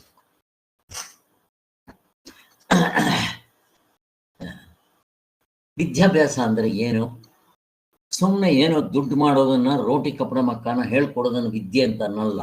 ಒಂದು 4 ಕಾಣಿ ಕಾಸು ಸಂಪಾದನೆ ಮಾಡಿಬಿಟ್ರೆ ಅದನ್ನು ವಿದ್ಯೆ ಅಂತ ಅನ್ನಲ್ಲ. ಮನಸ್ಸಿಗೆ ಬೇಕಾದ ಸರಿಯಾದ ತಿಳುವಳಿಕೆ ಕೊಡ್ತಾರಲ್ಲ, ಅದೇ ನಿಜವಾದ ವಿದ್ಯೆ ಅಂತ ಹೇಳಿದ್ರು. ಇಹಪರ ಸುಖಗಳಲ್ಲಿ ನಮಗೆ ಸುಖವಾಗಿರುವಂಥದ್ದು ಯಾವುದೋ ಅಂಥ ವಿದ್ಯೆಯನ್ನು ಹೇಳ್ಕೊಡ್ಬೇಕು. ಧರ್ಮ ಮಾರ್ಗದಲ್ಲಿ ನಡೆದು ತಾನು ತನ್ನ ಕುಟುಂಬದವರು ನೆರೆಯವರು ಈ ಲೋಕದಲ್ಲೂ ಪರಲೋಕದಲ್ಲಿ ಸುಖವಾಗಿರೋದಕ್ಕೆ ಏನ್ ಮಾಡಬೇಕು ಅದನ್ನ ಅವ್ರಿಗೆ ಹೇಳ್ಕೊಡ್ಬೇಕು. ಇದು ನಿಜವಾದ ವಿದ್ಯೆ. ಅದಕ್ಕೋಸ್ಕರನೇ ಪರಮೇಶ್ವರ ಒಳ್ಳೆ ಬುದ್ಧಿ ಕೊಡು ಅಂತ ಬೆಳಿಗ್ಗೆ ಚಿಕ್ಕ ಮಕ್ಕಳಿಗೆ ಹೇಳ್ಕೊಡೋದು ಇವೆಲ್ಲ ಮಾಡಬೇಕು. ಹಾಗೆ ಉಪನಯನ ಮಾಡೋದು, ಗುರುಕುಲಕ್ಕೆ ಕಳಿಸೋದು ಇವೆಲ್ಲ ನಮಗೆ ಗೊತ್ತಿದೆ. ಹಾಗೆ ಆದ್ದರಿಂದ ಒಟ್ಟಿನಲ್ಲಿ ಚಿಕ್ಕ ವಯಸ್ಸಿನಲ್ಲೇ ಆ ಮಕ್ಕಳಿಗೆ ಅಧ್ಯಾತ್ಮದ ವಿದ್ಯೆಯ ರುಚಿ ತಿಳಿಸ್ಕೊಡ್ಬೇಕು. ಇದು ನಮ್ಮ ದೇಶದ ಒಂದು ಸಂಸ್ಕೃತಿ. ಇದು ನಮ್ಮ ದೇಶದಲ್ಲಿ ಬಿಟ್ಟರೆ ಬೇರೆ ದೇಶದಲ್ಲಿ ಸಿಗೋದಿಲ್ಲ. ಅದಕ್ಕೋಸ್ಕರನೇ ನಾವು ಇವುಗಳನ್ನ ಇವಾಗ ಬಿಟ್ಟು ಹೋಗ್ತಾ ಇದೆ. ನಮ್ಮ ದೇಶದಲ್ಲೂ ಇವುಗಳನ್ನ ಸ್ವಲ್ಪ ಹೇಳ್ಕೊಡೋ ಅಂತ ತಂದೆ ತಾಯಿಗಳು. ಫಸ್ಟ್ ಆಫ್ ಆಲ್ ತಂದೆ ತಾಯಿಗಳು ಫಾಲೋ ಮಾಡಿದ್ರೆ ಮಕ್ಕಳು ಫಾಲೋ ಮಾಡ್ತಾರೆ. ತಂದೆ ತಾಯಿಗಳೇ ಫಾಲೋ ಮಾಡ್ತಾ ಇಲ್ಲ, ಇನ್ನು ಮಕ್ಳು ಯಾಕೆ ಮಾಡ್ತಾರೆ? ಮಕ್ಕಳಿಗೆ ಹೆಂಗ್ ಬರುತ್ತೆ ಈ ಸಂಸ್ಕಾರ? ಅದಕ್ಕೋಸ್ಕರ ನಾವಾದರೂ ಫಾಲೋ ಮಾಡಬೇಕು ಅಂತ ಹೇಳಿದ್ರು. ಅದಕ್ಕೆ ಒಂದು ದೇವರ ಮನೆ ಮಾಡಿಕೊಂಡು ಅಲ್ಲಿ ಧೂಪ ದೀಪ ನೈವೇದ್ಯಗಳನ್ನ ಅಥವಾ ಷೋಡಶ ಉಪಚಾರಗಳನ್ನ ಮಾಡೋದನ್ನ ಅಭ್ಯಾಸ ಮಾಡ್ಕೋಬೇಕು ಅನ್ನೋದು ಕೂಡ ಹಾಗೆ ಹೇಳಿದ್ರು. ಈ ತರ ಮಾಡಿದ್ದಾದ್ರೆ ಈ ಪೈಪೋಟಿ ಪ್ರಪಂಚ ಅಥವಾ ಈ ಕಾಮರಾಜ್ಯ ಅನ್ನೋದು ಹೋಗಿ ರಾಮರಾಜ್ಯವಾಗುತ್ತೆ. ಇಲ್ದಿದ್ರೆ ರಾವಣರ ರಾಜ್ಯ ಆಗಿರುತ್ತೆ, ಹೋಗಿ ರಾಮರಾಜ್ಯವಾಗಬೇಕು ಅಂತ ಹೀಗೆ. ಸೊ ಇದಕ್ಕೆ ತಕ್ಕಂತೆ ಯಾಜ್ಞವಲ್ಕ್ಯರು ತಮ್ಮ ಹೆಂಡತಿ ಇಬ್ಬರನ್ನು ಕರೆದು ಹೇಳಿ ಮಾಡಿಸಿದ್ ಗೊತ್ತಿದೆ ನಿಮಗೆ. ಇನ್ನು 41ನೇ ಚಾಪ್ಟರು ಯೋಗಾಭ್ಯಾಸ ಮಾಡೋ ಕ್ರಮ ಇದು ಆಗಿದೆ. ಇದರ ಸಾರಾಂಶ ಹೇಳ್ಕೊಂಡು ಹೋಗೋಣ. ಧ್ಯಾನ ಯೋಗಕ್ಕೆ ಇಲ್ಲಿ ಆಹಾರಾದಿಗಳು ಆಸನಗಳು ಹೇಳ್ತಾರೆ. ಇಲ್ಲಿ ಆಸನ ಅಂದ್ರೆ ಏನು? ಸ್ಥಿರ ಸುಖ ಆಸನ. ಯಾವುದಾದ್ರೂ ಒಂದು ಆಸನದಲ್ಲಿ ಸ್ಥಿರವಾಗಿ ಕೂತ್ಕೊಳ್ಳೋದು. ನೀವು ಚಕ್ಕಮಟ್ಲೆ ಹಾಕೊಳ್ರಿ, ಏನ್ ಬೇಕಾದ್ರೂ ಮಾಡ್ಕೊಳ್ರಿ, ಅಥವಾ ಚೇರ್ ಮೇಲೆ ಕೂತ್ಕೊಂಡು ಬೇಕಾದ್ರೂ ಮಾಡಿ. ಧ್ಯಾನ ಮಾಡೋದಕ್ಕೆ ಇದು ಓಡಾಡ್ತಾ ನಿಂತ್ಕೊಂಡು ಮಾಡೋ ಅಂಥದ್ದು ಅಲ್ಲ. ಅಟ್ಲೀಸ್ಟ್ ನೀವು ಅಷ್ಟು ನಿಂತ್ಕೊಂಡು ಓಡಾಡ್ಕೊಂಡು ಮಾಡಿದ್ರೆ ಅಷ್ಟಾದ್ರೂ ಮನಸ್ಸು ಮೇಲೆ ಡಿಸ್ಟರ್ಬೆನ್ಸ್ ಇರುತ್ತೆ, ಮಾಡಕ್ ಹೋಗ್ಬಾರ್ದು. ಒಂದು ಕಡೆ ಶಾಂತವಾಗಿರೋ ಜಾಗದಲ್ಲಿ ಕೂತ್ಕೊಂಡು ಅಲ್ಲಿ ಕಣ್ಣಿಗೆ ಏನು ಕಾಣಬಾರ್ದು, ಕಿವಿಗೆ ಏನು ಕೇಳಬಾರ್ದು. ಅಂದ್ರೆ ಗಲಾಟೆ ಇಲ್ದಿರೋ ಕಡೆ ಕೂತ್ಕೊಂಡು ಇವು ಅಗರಬತ್ತಿ ಇವೆಲ್ಲ ಹಚ್ಚಬಾರದು. ಹಚ್ಚಿದ್ರೆ ಅದೇ ಡಿಸ್ಟರ್ಬೆನ್ಸ್ ಆಗುತ್ತೆ. ದೇವ್ರ ಗುಡಿ ಇವೆಲ್ಲನೂ ಅಲ್ಲಿಗೆ ಎಲ್ಲ ಇಂದ್ರಿಯಗಳು ಶಟಪ್ ಹಾಕ್ಬೇಕು, ಎಲ್ಲ ಅದರ ಮುಚ್ಚಿಬಿಡ್ಬೇಕು ಅಂತ ಪಾತಂಜಲಿಗಳ ಪ್ರಕಾರ ಸ್ಥಿರ ಸುಖಾಸನ ಅಂತ ಹೇಳ್ತಾರೆ ಇದು. ಆಮೇಲೆ ಹೆಂಗಿರ್ಬೇಕು ನಾವು ಹಾಕ್ಕೊಡೋ ಆಸನ ಅಲ್ಲಿ ಏನೋ ಹೇಳ್ತಾರೆ, ಅದೇನು ಹಾಗೆ ಮಾಡಬೇಕು ಅಂತೇನಿಲ್ಲ, ಸ್ವಲ್ಪ ಮೆತ್ತಗಿರ್ಬೇಕು. ನಾನು ಓದಬೇಕಾದ್ರೆ ಕೂತ್ಕೋಬೇಕಾದ್ರೆ ಒಂದು ದಿಂಬ ಮೇಲೆ ಕೂತ್ಕೊತೀನಿ, ಆಗೋಯ್ತು. ಯಾರಿಗೆ ಕೂತ್ಕೊಳ್ಳೋಕ್ಕಾಗಲ್ವೋ ನೀವು ದಿಂಬ ಮೇಲೆ ಕೂತ್ಕೊಳ್ರಿ, ಕಾಲುಗಳು ಸ್ವಲ್ಪ ಕೆಳಗಿರ್ಲಿ, ಅವಾಗ ಎಷ್ಟೊತ್ತು ಬೇಕಾದ್ರೂ ಕೂತ್ಕೊಳ್ರಿ. ಚಕ್ಕಮಟ್ಲೆ ಹಾಕೊಂಡು ಕೂತ್ಕೊಳ್ರಿ. ನಿಮಗೆ ಬೇಜಾರಾಯ್ತು ಕಾಲುಗಳೆರಡು ಚಾಚ್ಕೊಳ್ರಿ, ಹಂಗೆ ಏನ್ ಬೇಕಾದ್ರೂ ಮಾಡ್ಬೋದು. ಅಥವಾ ಚೇರ್ ಮೇಲೆ ಕೂತ್ಕೊಳ್ರಿ, ಚೇರು ಟೇಬಲ್ ಮೇಲೆ ಓದ್ಬೇಕಾದ್ರೆ, ಧ್ಯಾನ ಮಾಡಬೇಕಾದ್ರೂ ನಿಮಗೆ ಕೆಳಗಡೆ ಕೂತ್ಕೊಳ್ಳೋಕ್ಕಾಗದೇ ಇದ್ರೆ ಚೇರ್ ಮೇಲೆ ಕೂತ್ಕೊಂಡು ಮಾಡ್ಬೋದು. ನಮ್ಗೆ ಯಾವುದು ಕಂಫರ್ಟು ಅದನ್ನ ಮಾಡ್ತಾ ಹೋಗೋದು. ಇವೆಲ್ಲ ಹೇಳಿದ್ರು. ಒಟ್ಟಿನಲ್ಲಿ ಮನಸ್ಸನ್ನ ಏಕಾಗ್ರವಾಗಿ ಇಟ್ಕೋಬೇಕು. ಆದ್ದರಿಂದ ಮೊದಲೇ ನಮ್ಗೆ ನಾನು ಹೇಳ್ದಂಗೆ ನನ್ನ ಮನಸ್ಸು ಕಾಯ ವಾಚ ಮನಸ್ಸ ನಾನು ಹೇಳ್ದಂಗೆ ಕೇಳಬೇಕು, ಅವು ಮಾಡ್ಕೊಂಡಿರ್ಬೇಕು ಮೊದಲೇ. ಆಮೇಲೆ ಈ ಒಳಗಿನ ಸಾಧನೆ, ಈ ಧ್ಯಾನವಾಗ್ಲಿ ಇವುಗಳು ಮಾಡೋದಕ್ಕೆ ಸಹಾಯ ಆಗುತ್ತೆ. ನಾವು ಧ್ಯಾನ ಕೂತ್ಕೊಂಡಾಗ ಇವೆಲ್ಲ ಒಂದೇ ಸರಳ ರೇಖೆಯಲ್ಲಿ ಇರಬೇಕು. ಏನು ಕುಂಡಲಿನಿ ಜಾಗೃತಿ ಆಗುತ್ತೆ ಇವೆಲ್ಲ ಅದೇನಿಲ್ಲ. ಪ್ರಸ್ಥಾನತರ ಭಾಷೆದಲ್ಲಿ ಎಲ್ಲೂ ಕುಂಡಲಿನಿ ವಿಚಾರ ಹೇಳಿಲ್ಲ. ಅದನ್ನ ಪಕ್ಕಕ್ಕೆ ಎತ್ತಿಟ್ಬಿಡ್ರಿ. ಇರಬಹುದು ಕುಂಡಲಿನಿ ಜಾಗೃತಿ ಆಗ್ಬಹುದು, ಆದ್ರೆ ಏನಾಯ್ತು ಅದರಿಂದ ಏನೋ ಸಿದ್ಧಿ ಪತ್ತಿ ಬರ್ಬೋದು ಹೊರತು ಅದರಿಂದ ಮೋಕ್ಷ ಗೀಕ್ಷ ಆಗೋದಿಲ್ಲ.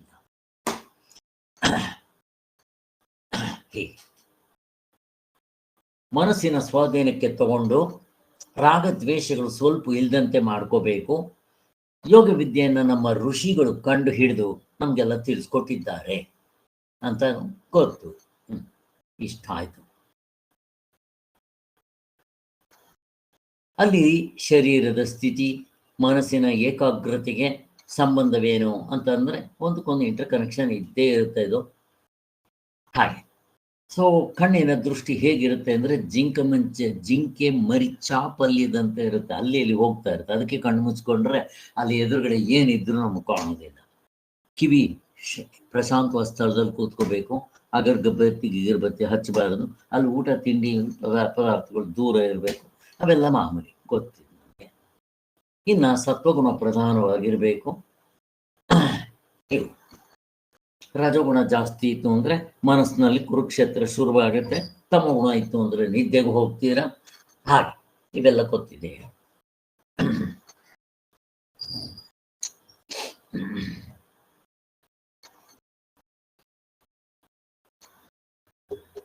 ಹೇಗೆ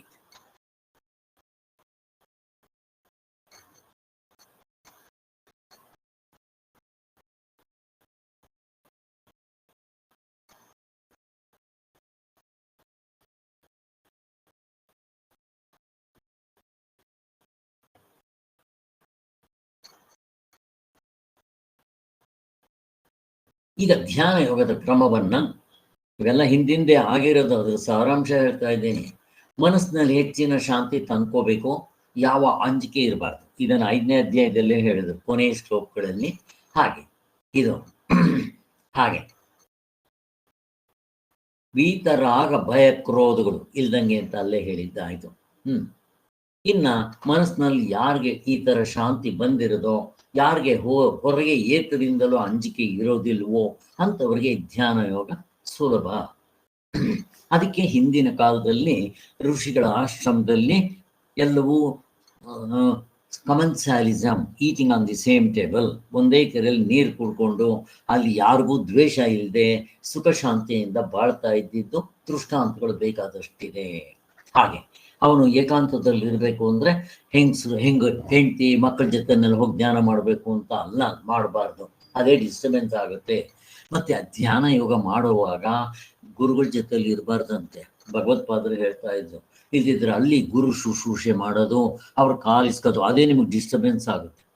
ಆದ್ದರಿಂದ ಅಲ್ಲಿ ಗುರುಗಳ ಜೊತೆಯಲ್ಲಿ ಇರೋದು ಮಾಡಬಾರ್ದು.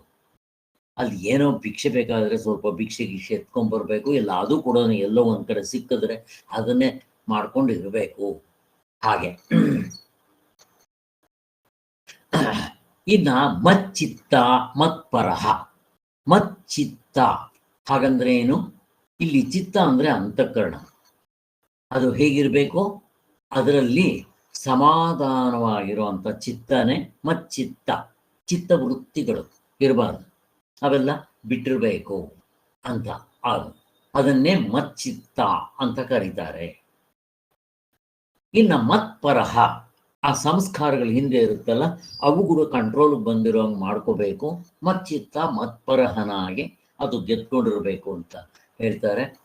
ಇನ್ನ ಯಾವಾಗಲೂ ಭಗವಂತನನ್ನೇ ಧ್ಯಾನಿಸ್ತಾ ಇರ್ಬೇಕು, ಅವನ ಗುರಿ ಇರೋದದೇ ಅಂತ ಹೇಳ್ತಾರೆ. ಆದ್ದರಿಂದ ಆ ಯೋಗಿಯು ಭಗವತ್ ಚಿತ್ತನಾಗಿರ್ಬೇಕು. ಎಂಥ ಚಿತ್ತನಾಗಿರ್ಬೇಕು? ಭಗವತ್ ಚಿತ್ತನಾಗಿರ್ಬೇಕು, ಭಗವತ್ ಪರನಾಗಿರ್ಬೇಕು. ಅವನ ಗುರಿ ಎಲ್ಲವೂ ಅದೇ ಆಗಿರ್ಬೇಕು ಅಂತ ಅನ್ನೋದು ಕೂಡ ಹೇಳಿದ್ದಾರೆ. ಈಗ ನಾವಿಲ್ಲಿಗೆ ಬರೋಣ. ಇಲ್ಲಿ 42ನೇ ಚಾಪ್ಟರು ಯೋಗ ಮಾಡುವವನ ಆಚರಣೆ ಹೇಗಿರಬೇಕು ಅನ್ನೋದು ಹೇಳ್ತಾ ಇದ್ದಾರೆ. ಇಲ್ಲಿಂದ ನಾವು ಮಾಡಬೇಕು.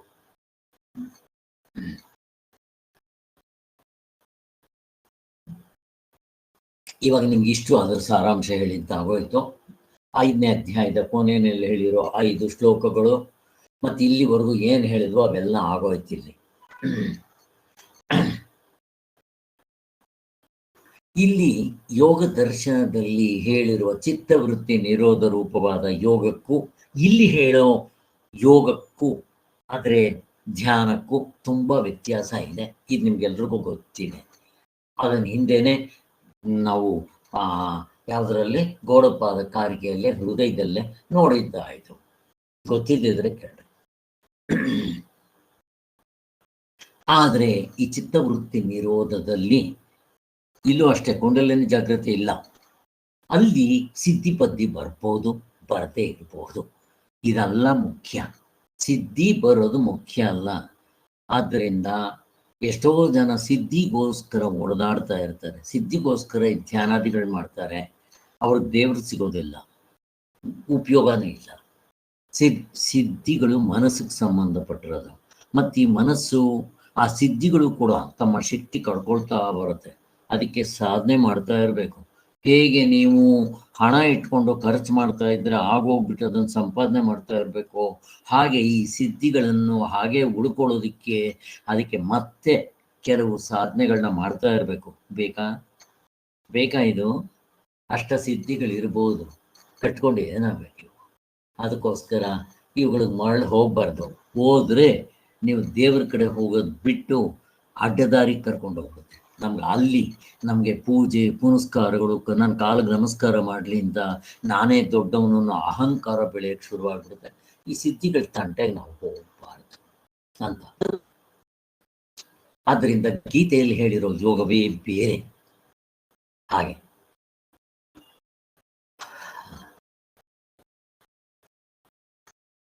ಇಲ್ಲಿ ಏಕಾಗ್ರತೆ, ಈ ಮನಸ್ಸಿಗೆ ಏಕಾಗ್ರತೆ ಅನ್ನೋ ಧ್ಯಾನ ಬೇಕಾಗುತ್ತೆ. ಎಲ್ಲಿ? ಯಾವುದಕ್ಕೆ? ಧ್ಯಾನ ಯೋಗಕ್ಕೆ. ಹಾಗೆ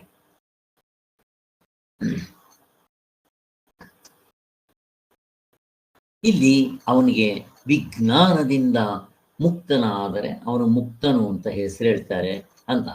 ಇಲ್ಲಿ ಇಂದ್ರಿಯ ಜಯ, ಸರ್ವರಲ್ಲಿಯೂ ಸಮದೃಷ್ಟಿ, ಅಂದ್ರೆ ಕಾಯವಾಚ ಮನಸ್ಸು ಇವನು ಹೇಳ್ದಂಗೆ ಕೇಳುತ್ತೆ, ಮತ್ತೆ ಸರ್ವರಲ್ಲೂ ಸಮದೃಷ್ಟಿ ಬಂದಿರುತ್ತೆ ಇವನಿಗೆ. ಹೀಗೆ ಅದು ಒಂದು. ಮತ್ತೆ ಸುಖ ಶಾಂತಿಗಳಲ್ಲಿ ಸಮನಾಗಿರುತ್ತಾನೆ. ದ್ವಂದ್ವಗಳು ಬಂದರೆ ಆಗಮಪಾಯಿಗಳು ಅಂತ. ಹೀಗೆ ಮತ್ತೆ ಈ ಯೋಗ ಸಾಧನೆಯಲ್ಲಿ ಅನುಸರಿಸಬೇಕಾದ ಆಹಾರಾದಿ ನಿಯಮಗಳು ಇಲ್ಲಿ ತಿಳಿಸಲಾಗುತ್ತೆ. ಏನದು ಆಹಾರಾದಿ ನಿಯಮಗಳು ಅಂತಂದ್ರೆ ಈಗ ಹೇಳ್ತಾರೆ ನೋಡ್ರಿ. ನಾತ್ಯಶ್ನತಸ್ತು ಯೋಗೋಸ್ತಿ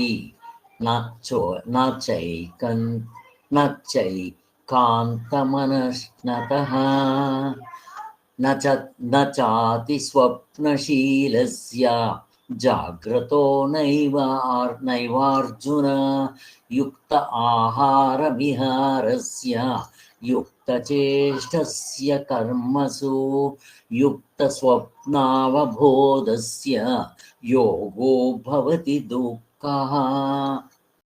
ಕೃಷ್ಣವೇಣಿಯವರೇ, ಎರಡನೇ ಲೈನು ಸರಿಯಾ ಅಂತ ನನಗೆ. ಎರಡನೇ ಲೈನೇ ಏನು 6:16 ಶ್ಲೋಕ. ಒಂದ್ ನಿಮಿಷ ಇನ್ಯಾರಾದ್ರೂ ಓದ್ತೀರಾ ಶ್ಲೋಕವನ್ನ? ಯಾರಾದ್ರೂ ಓದಂಗಿದ್ರೆ ಓದಿ. ಮೀನಮ್ಮ, ನೀವೇನಾದ್ರೂ ಓದಂಗಿದ್ರೆ ಓದಿ. ಓಕೆ, ಓದಿ ಕೃಷ್ಣ. ಸರ್. ನಾತ್ಯಶ್ನತಸ್ತು ಯೋಗೋಸ್ತಿ ನ ಚೈಕಾಂತ ಮನಶ್ನತಃ ನ ಚಾತಿ ಸ್ವಪ್ನಶೀಲಸ್ಯ ಜಾಗ್ರತೋ ನೈವ ಚಾರ್ಜುನ. ಸರಿ. ಇನ್ನು ಮಿಕ್ಕಿರದೇನು ಸುಲಭ ಆಗಿದೆ ಅದು. ಹೀಗೆ ಇಲ್ಲಿ ಈ 2 ಶ್ಲೋಕಗಳಲ್ಲಿ ಆಹಾರ ವಿಹಾರಗಳನ್ನ ತಿಳಿಸ್ತಾ ಇದ್ದಾರೆ. ಇದಕ್ಕೆ ನಮ್ಗೊಂದು ಎಕ್ಸಾಂಪಲ್ ಕೊಡ್ತಾರೆ. ಈಗ ಫಾರ್ ಎಕ್ಸಾಂಪಲ್ ನಮ್ಗೇನೋ ಕಾಯಿಲೆ ಬರುತ್ತೆ, ಡಾಕ್ಟರ್ ಹತ್ರ ಹೋಗ್ತೀವಿ. ಡಾಕ್ಟರ್ ಏನ್ ಹೇಳ್ತಾರೆ? 3 ಸರಿಯಾಗಿ ಹೇಳ್ತಾರೆ. ನಾವು ಸರಿಯಾಗಿ ಗಮನಿಸ್ಕೋಬೇಕು. ಆ ರೋಗಕ್ಕೆ ಯಾವ ಆಹಾರ ತಗೋಬೇಕು, ಯಾವ ಆಹಾರ ತಗೋಬಾರ್ದು. ಉದಾಹರಣೆಗೆ ಸಕ್ಕರೆ ಕಾಯಿಲೆ ಬಂದಿದೆ ಅಂತ ಇಟ್ಕೊಳ್ರಿ. ಅವ್ರಿಗೆ ಹೇಳ್ತಾರೆ, ನೀನು ರಾಗಿ ಮತ್ತೆ ಇನ್ನೇನು ಮಿಲೆಟ್ಸು ಮತ್ತೆ ಸೊಪ್ಪು ತರಕಾರಿ ಇವನ್ ಜಾಸ್ತಿ ಉಪಯೋಗಿಸ್ಬೇಕು ಅಂತ. ಉಪಯೋಗಿಸೋ ಪದಾರ್ಥಗಳು ಇನ್ನು ಯಾವುದು ಉಪಯೋಗಿಸ್ಬಾರ್ದು? ಬೆಲ್ಲ, ಸಕ್ಕರೆ, ಸ್ವೀಟು ಇವುಗಳನ್ನ ಉಪಯೋಗಿಸ್ಬಾರ್ದು ಅಥವಾ ಕಡಿಮೆ ಉಪಯೋಗಿಸ್ಬೇಕು. 3ನೇದೇನು ಇಂಪಾರ್ಟೆಂಟು? ಮಾತ್ರೆಗಳು ಸರಿಯಾಗಿ ತಗೋಬೇಕು ಅಲ್ವಾ? ಹಾಗೆಯೇ ಇಲ್ಲೂ ಕೂಡ ನಾವು ಇದನ್ನು ಹೇಳ್ತಾರೆ. ಏನ್ ಹೇಳ್ತಾರೆ ಇಲ್ಲಿ?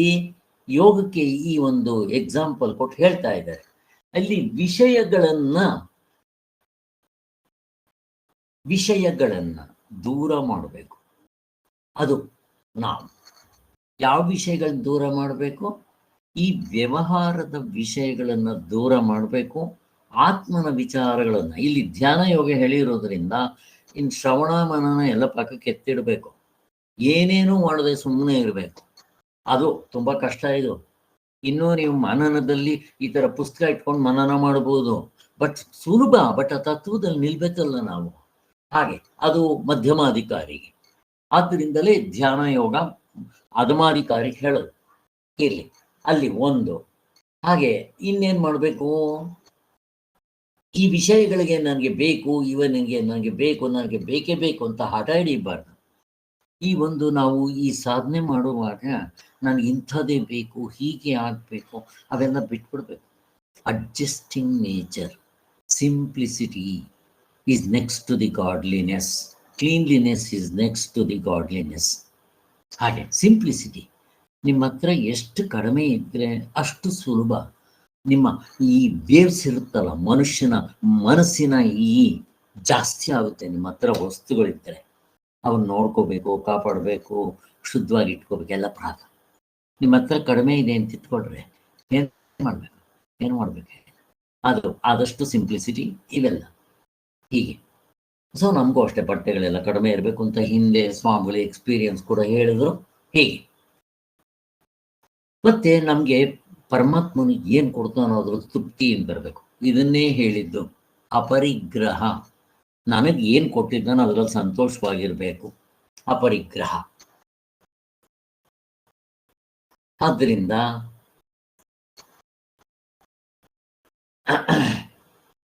ಯೋಗಿಯಾದವನು ಮೊಟ್ಟ ಮೊದಲು ಮನಸ್ಸಿನಲ್ಲಿ ಉಂಟಾಗುವ ಅತೃಪ್ತಿ ಇವುಗಳನ್ನ ಮೊದಲು ಬಿಟ್ಬಿಡ್ಬೇಕು. ಅವನಿಗೆ ಅತೃಪ್ತಿ, ಸತ್ವಗುಣದವನಿಗೆ ಅತೃಪ್ತಿ ಆಗೋದೇ ಕಡಿಮೆ, ಏನಿರೋದಿಲ್ಲ. ಯಾವಾಗಲೂ ಅವನು ತೃಪ್ತವಾಗಿರ್ತಾನೆ, ಅವನಿಗೆ ಏನು ಸಿಕ್ಕಿದ್ರೆ ಅದ್ರಲ್ಲಿ ಖುಷಿಯಾಗಿರ್ತಾನೆ, ಸಂತೋಷವಾಗಿರ್ತಾನೆ. ಇದು ಸಹಜವಾಗಿ ನಮಗೆ ಹಿಂದಿನ ಜನ್ಮಗಳಲ್ಲಿ ಬಂದಿರಬೇಕು. ಯಾವುದೇ ಸಂದರ್ಭದಲ್ಲಿ, ಯಾವುದೇ ವಾತಾವರಣದಲ್ಲಿ ಖುಷಿಯಾಗಿರ್ಬೇಕು. ಅದು ಇವೆಲ್ಲ ಯೋಗಕ್ಕೆ ಹೋಗ್ಬೇಕಾದ್ರೆ ಇವೆಲ್ಲ ಫಸ್ಟ್ ಪ್ರಿಪ್ರೇಷನ್ಸ್ ಮೊದಲೇ ಆಗಿರಬೇಕು ಹಿಂದಿನ ಜನ್ಮಗಳಲ್ಲಿ ಅಂತ. ಅವನಿಗೆ ಸತ್ವಗುಣಿ ಅಂತ ಕರೆಯೋದು. ಅವನಿಗೆ ಧ್ಯಾನ ಮಾಡೋದು ಸುಲಭ, ಕರ್ಮಯೋಗ ಮಾಡೋದು ಸುಲಭ ಅಂತ ಹೇಳ್ತಾ ಇರೋದು ಇವು. ಇನ್ನ ಅವಶ್ಯ ವಿಷಯಗಳನ್ನು ಬಿಡುವ ಹುಚ್ಚು ಯೋಚನೆಯನ್ನ ಮಾಡಬಾರ್ದು. ಇದು ರೋಟಿ ಕಪಡ ಮಕ್ಕ, ಇಷ್ಟಕ್ಕೆ ಮಾತ್ರ ನಮ್ಗೇನು ಬೇಕೋ ಅಷ್ಟು ಮಾತ್ರ ಮಾಡ್ಕೋಬೇಕು. ಅದೇ ಸಿಂಪ್ಲಿಸಿಟಿ ಅಂತ ಹೇಳಿದ್ರು.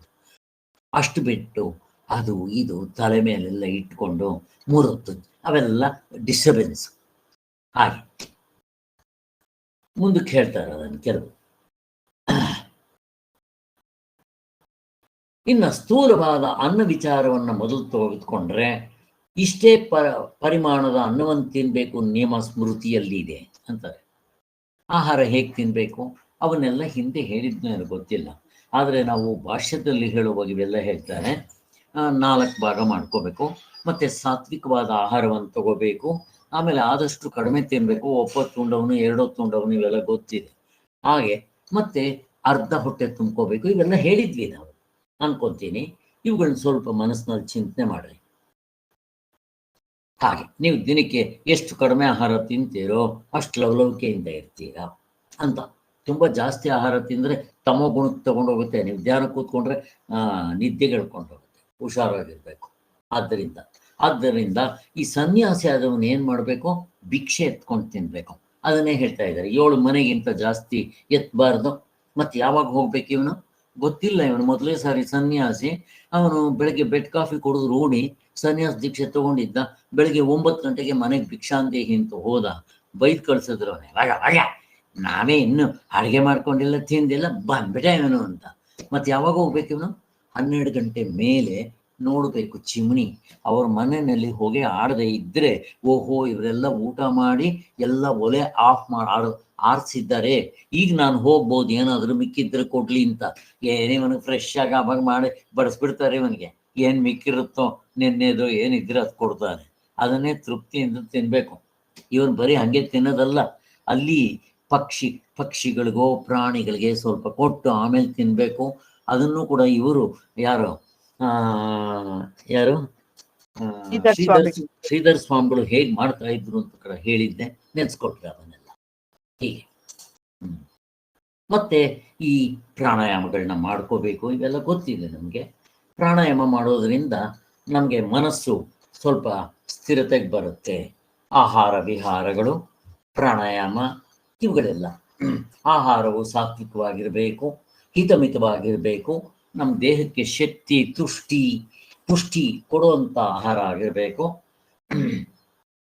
ನಾವು ತಗೊಳ್ಳೋ ಆಹಾರ 3 ಭಾಗವಾಗುತ್ತೆ. ನೀವು ತಗೊಳ್ಳೋ ಆಹಾರ ಅಥವಾ ಲಿಕ್ವಿಡ್ಡು ಮತ್ತು ಈ ಅಗ್ನಿ, ಈ ಮೂರರಿಂದಲೂ ನಮ್ಮ ದೇಹದಲ್ಲಿ ಏರುಪೇರಾಗುತ್ತೆ. ನಾವು ತಗೊಳ್ಳೋ ಆಹಾರ 3 ಭಾಗ ಆಗುತ್ತೆ. ಒಂದು ಸ್ಥೂಲವಾಗಿರೋದು ಬೆಳಗ್ಗೆ ಹೊರಗಡೆ ಬಿಸಾಕ್ಬಿಡ್ತೀವಿ, ಅದನ್ನು ರೆಸ್ಟ್ ರೂಮ್ಗೆ ಹೋಗಬೇಕು ಹೊರಗಡೆ ಹಾಕ್ತೀವಲ್ಲ, ಅದು ಶೌಚಾಲಯದಲ್ಲಿ ಅವು ನೀರು ಕುಡಿದ್ರೆ ಅದು ಯೂರಿನ್ ರೂಟ್ನಲ್ಲಿ ಬಂದ್ಬಿಡುತ್ತೆ. ಗಟ್ಟಿ ಪದಾರ್ಥಗಳು ಈ ಶೌಚಾಲಯದಲ್ಲಿ ಹಾಕಿ ಕಳಿಸ್ಬಿಡ್ತೀವಿ, 1-2 ಮಾಡಿಕೊಂಡು. ಹಾಗೆ ಇನ್ನ 2ನೇ ಭಾಗ ನಮ್ಮ ಮಜ್ಜೆ ಮಾಂಸಗಳು ಅವಕ್ಕೆ ಹೋಗುತ್ತೆ, ಮೂಳೆ ಇಂಥದಕ್ಕೆಲ್ಲ ಹೋಗುತ್ತೆ. ಇನ್ನು 3ನೇ ಭಾಗ ಸೂಕ್ಷ್ಮವಾಗಿರೋ ಭಾಗ ಮನಸ್ಸಾಗುತ್ತೆ. ಅದಕ್ಕೆ ನಾವು ಏನು ಆಹಾರ ತಿಂತೀವೋ ಅದು ಮನಸ್ಸಾಗುತ್ತೆ. ಇಲ್ಲಿ ಆಹಾರ ಯಾರು ತಯಾರು ಮಾಡ್ತಾರೆ, ಹೇಗೆ ತಯಾರು ಮಾಡ್ತಾರೆ, ಮತ್ತು ಅದನ್ನು ತಗೊಂಬಂದು ಮಾರೋ ಅಂಥವ್ರು ಏನು ನೇಚರಿಂದ ಮಾರ್ತಾರೆ, ಮತ್ತು ಅದನ್ನು ತಗೊಂಬಂದು ಅಡುಗೆ ಮಾಡೋರು ಯಾವ ನೇಚರಿಂದ ಇರ್ತಾರೆ, ಇದೆಲ್ಲ ಡಿಪೆಂಡ್ ಆಗುತ್ತೆ. ಅಂತ ಆಹಾರ ಎಲ್ಲಪ್ಪ ಸಿಗುತ್ತೆ? ಗೋವಿಂದ. ಅದಕ್ಕೆ ನೀವು ಕೆಲವು ಆಶ್ರಮಗಳಿಗೆ ಹೋಗ್ರಿ, ಆ ಅಡುಗೆ ಮನೆಯಲ್ಲಿ 3 ಹೊತ್ತು ಭಜನೆ ಮಾಡ್ಕೊಂಡು ಅಡುಗೆ ಮಾಡೋರೆಲ್ಲ ಮಾಡ್ತಾ ಇರ್ತಾರೆ, ಬಡಿಸೋವಾಗ ಭಜನೆ ಮಾಡ್ಕೊಂಡು ಬಡಿಸ್ತಾ ಇರ್ತಾರೆ. ಶ್ರೀರಾಮ್ ಜೈ ರಾಮ್ ಜೈ ಜೈ ರಾಮ್, ಓಂ ಶ್ರೀರಾಮ್ ಜೈ ರಾಮ್ ಜೈ ಜೈ ರಾಮ್. ಅಲ್ಲಿ ಹೋದ್ರೆ ಸಾಕು. ನೀವು ಇಂಥ ಕಡೆ ಹೋಗ್ಬೇಕು, ಕನಗಡ ಆಶ್ರಮಕ್ಕೆ ಹೋಗ್ರಿ, ಅಥವಾ ಇವರು ಬ್ರಹ್ಮಚೈತನ್ಯರ ಆಶ್ರಮಕ್ಕೆ ಹೋಗ್ರಿ, ಅಲ್ಲೆಲ್ಲ ಇವು ಭಜನೆಗಳು ಮಾಡ್ಕೊಂಡೇ ಅಡುಗೆ ಮಾಡ್ತಾರೆ. ಬಡಿಸೋರು ತಿನ್ನೋರು ಭಜನೆ ಮಾಡ್ಕೊಂಡೇ ತಿಂತಾ ಇರ್ತಾರೆ. ಆ ಮನಸ್ಸು ಹೆಂಗಿರ್ಬೇಕು, ಹೀಗಾಗಬೇಕು ನಮಗೆ ಅಂತ ಹೇಳ್ತಾರೆ. ಹೀಗೆ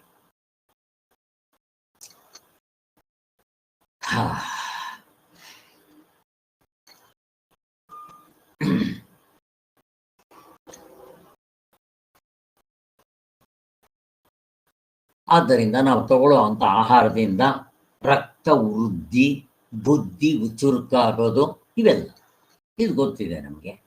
ಆದ್ದರಿಂದ ಶಾಸ್ತ್ರದಲ್ಲಿ ಹೇಳಿರೋ ಇಂಥ ಆಹಾರ ತಗೋಬೇಕು, ಇಂಥದ್ದು ತಗೋಬಾರ್ದು. ಭಕ್ಷ್ಯ ಅಭಕ್ಷ್ಯ, ಈ ನಾನ್ ವೆಜ್ಜು, ಕೋಳಿ ಮೊಟ್ಟೆ, ಈ ಆಲ್ಕೋಹಾಲು, ಈ ತಂಬಾಕು, ಬಿಡಿ ಸಿಗರೇಟ್ಗಳು ಇವೆಲ್ಲ ಬಿಡಬೇಕು ಅಂತ ಹೇಳ್ತಾರೆ. ಇವನ್ನು ಉಪಯೋಗಿಸ್ಬಾರ್ದು ಅಂತ. ಹೀಗೆ ಆಹಾರದ ದೃಷ್ಟಿಯಿಂದಲೂ ಆರೋಗ್ಯ ದೃಷ್ಟಿಯಿಂದಲೂ ಉಪಯೋಗಿಸ್ಬಾರ್ದು ಡಾಕ್ಟ್ರುಗಳು ಹೇಳ್ತಾರೆ. ಇನ್ನು ನಾವು ಸಾಧನೆಗಂತೂ ಕೇಳಬೇಕೇನೋ, ಬರೀ ಬಲ ಬಂದರೆ ಸಾಲದು, ಅದರ ಜೊತೆಗೆ ಬುದ್ಧಿ, ಎಂಥ ಬುದ್ಧಿ ಬರುತ್ತೆ ಅನ್ನೋದು ಉಪಯೋಗ, ಇಂಪಾರ್ಟೆಂಟ್. ನೋಡ್ರಿ, ರಾಮನಿಗೂ ರಾವಣನಿಗೂ ಇಬ್ಬರಿಗೂ ಬಲ ಆಲ್ಮೋಸ್ಟ್ ಈಕ್ವಲ್ ಇತ್ತು. ಆಂಜನೇಯ ಮೊದಲನೇ ಸರಿ ಲಂಕೆಗೆ ಹೋದಾಗ ಅವನ ರಾಜ್ಯ ಚಿನ್ನದಿಂದ ಕಟ್ಟಿರೋದು, ಆ ಊರೆಲ್ಲ ಚಿನ್ನವೇ.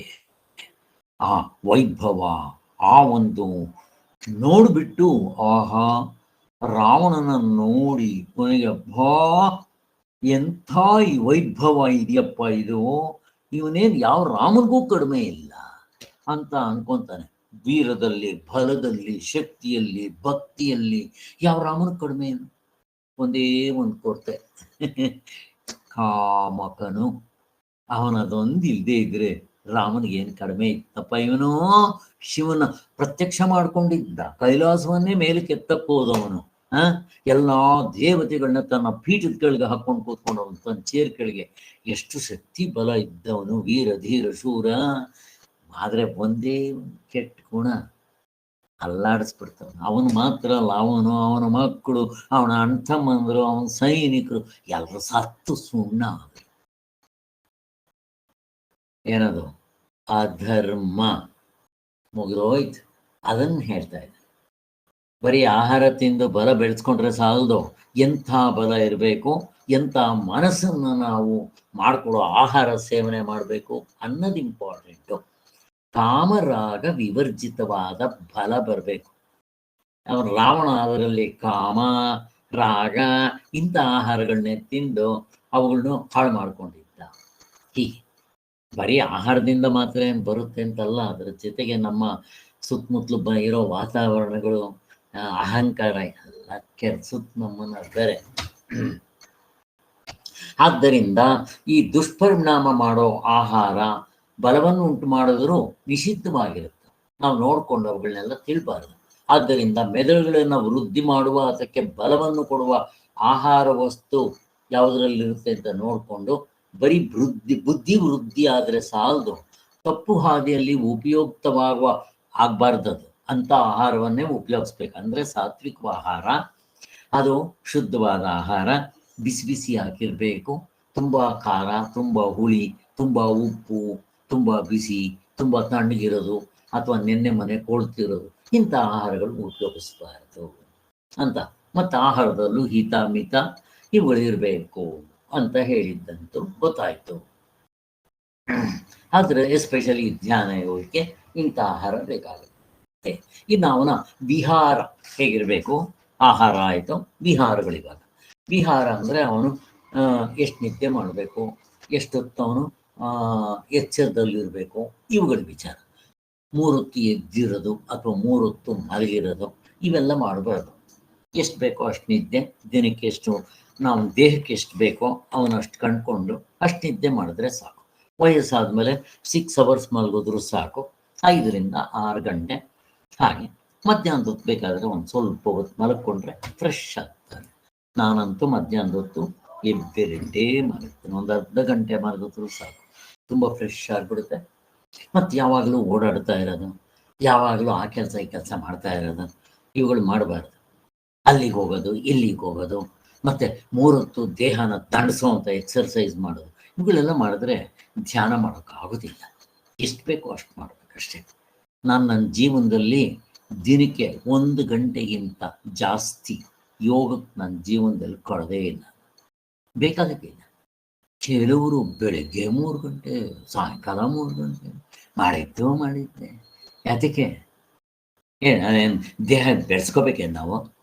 ಏನು ಜಿಮ್ಗೆ ಹೋಗಿದ್ದೆ ಮಸಲ್ಸ್ ಡೆವಲಪ್ ಮಾಡ್ಕೋಬೇಕೇನೋ? ಏನೂ ಬೇಕಾಗಿಲ್ಲ. ಆರೋಗ್ಯವಾಗಿರ್ಬೇಕು, ಲವಲವಿಕೆಯಿಂದ ಇರಬೇಕು, ಏನೇ ಕೆಲಸ ಮಾಡೋದಕ್ಕೆ ಆಯಾಸ ಆಗಬಾರ್ದು. ಇಷ್ಟಕ್ಕೆ ನಾವು ತಿಳ್ಕೊಂಡ್ರೆ ಸಾಕು. ಹಾಗೆ ಬಟ್ ಇವಾಗ ನನಗೆ ಸ್ವಲ್ಪ ರೆಸ್ಟ್ ಬೇಕಾಗುತ್ತೆ ಅನಿಸುತ್ತೆ. ನಾನು 1.5 ಗಂಟೆ 2 ಗಂಟೆ ಆಗುತ್ತೆ. ಮೊದಲು ಮಾಡೋ ಎಕ್ಸರ್ಸೈಸ್ಗಳೇ ನನಗೆ ಇವಾಗ ಸ್ವಲ್ಪ ಸಮಯ ಜಾಸ್ತಿ ಆಗುತ್ತೆ. ಏನು ಸ್ವಲ್ಪ ಮಾಡಿದ್ರು ಮಧ್ಯದಲ್ಲಿ ಸ್ವಲ್ಪ ವಿರಾಮ ತಗೋಬೇಕು. ಅದು ತಗೊಂಡು ಮತ್ತೆ ಮಾಡ್ತಾ ಇರ್ತೀವಿ. ಹೀಗೆ ಮತ್ತು ಆರ್ಥೋಪೆಡಿಕ್ ಸರ್ಜನ್ ಕೂಡ ಹೇಳ್ತಾರೆ, ನಿಮಗೆ ಈ ವಯಸ್ಸಿಗೆ ಎಷ್ಟಾಗುತ್ತೋ ಅಷ್ಟು ಮಾತ್ರ ಮಾಡಲಿ ಸಾಕು.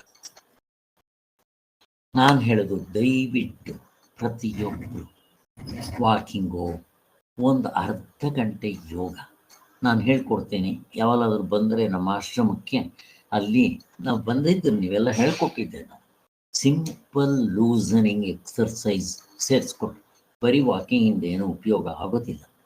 ಆಗುತ್ತೆ, ಅದ್ರ ಜೊತೆಗೆ ನೀವು ಒಂದು ಅರ್ಧ ಗಂಟೆ ಯಾವುದಾದ್ರೂ ಬೇರೆ ಸಮಯದಲ್ಲೋ ಅಲ್ಲೋ ಇದನ್ನೂ ಮಾಡಿದ್ರೆ ತುಂಬ ಒಳ್ಳೆಯದು. ಕೆಲವರೆಲ್ಲ ನಮ್ಮ ಜೊತೆಯಲ್ಲಿ ಇದ್ದರು, ಮತ್ತು ಶಿಬಿರಗಳು ಮಾಡ್ತೀವಿ, ಆವಾಗ ನಮ್ಮ ಜೊತೆಯಲ್ಲಿ ಇದ್ದರೆ ಇವುಗಳೆಲ್ಲ ಸ್ವಲ್ಪ ಹೇಳ್ಕೊಡ್ಬೋದು. ಇರಿ, ಯಾವಾಗಲೂ ಪ್ರಯಾಣ ಮಾಡ್ತಾ ಇರೋದು ಅವೆಲ್ಲ ಈ ಧ್ಯಾನ ಮಾಡೋದಕ್ಕೆ ಇವೆಲ್ಲ ಹೆಲ್ಪ್ ಆಗೋದಿಲ್ಲ. ಹಾಗೆ ಎಷ್ಟು ಬೇಕೋ ಅಷ್ಟು ಮಾತ್ರ ಇಟ್ಕೋಬೇಕು. ಹಾಗೆ ಇನ್ನು ಯಾವ ಕೆಲಸನೂ ಮಾಡದೆ ಸೋಂಬೇರಿತನದಿಂದ ಕೂತಿರೋದು ಅದು ಮಾಡಬಾರ್ದು. ಹಾಗೆ ತುಂಬ ಕೆಲಸನೂ ಮಾಡಬಾರ್ದು. ನಾನು ಒಂದು ಸಾರಿ ಈ ಪಳನಿಗೆ 200 ಕಿಲೋಮೀಟ್ರು 10 ದಿವಸ ನಡ್ಕೊಂಡು ಹೋಗ್ಬೇಕು, ಕಂಟಿನ್ಯೂಸ್ ಆಗಿ ಹೋಗಿದ್ದೆ. ಬಂದಮೇಲೆ ಭಗವತ್ಪಾದರು ಹೇಳಿದರು, ಇವುಗಳೆಲ್ಲ ಮಾಡಿದ್ರೆ ಧ್ಯಾನ ಯೋಗಕ್ಕೆ ಅಡಚಣೆ ಆಗುತ್ತೆ ಅಂತ ಹೇಳಿದ್ರು. ಹಾಗೆ ನಾವು ಪ್ರತಿ ಸಾರಿ ಮಾಡ್ತೀವೇನೋ, ಯಾವಾಗಲೂ ಲೈಫ್ನಲ್ಲಿ ಒಂದು ಸಲ ಮಾಡಬೇಕು. ಇವೆಲ್ಲ ಅವಾಗ ಮಾಡಿದ್ವಿ, ಆಯಿತು. ಹಾಗೆ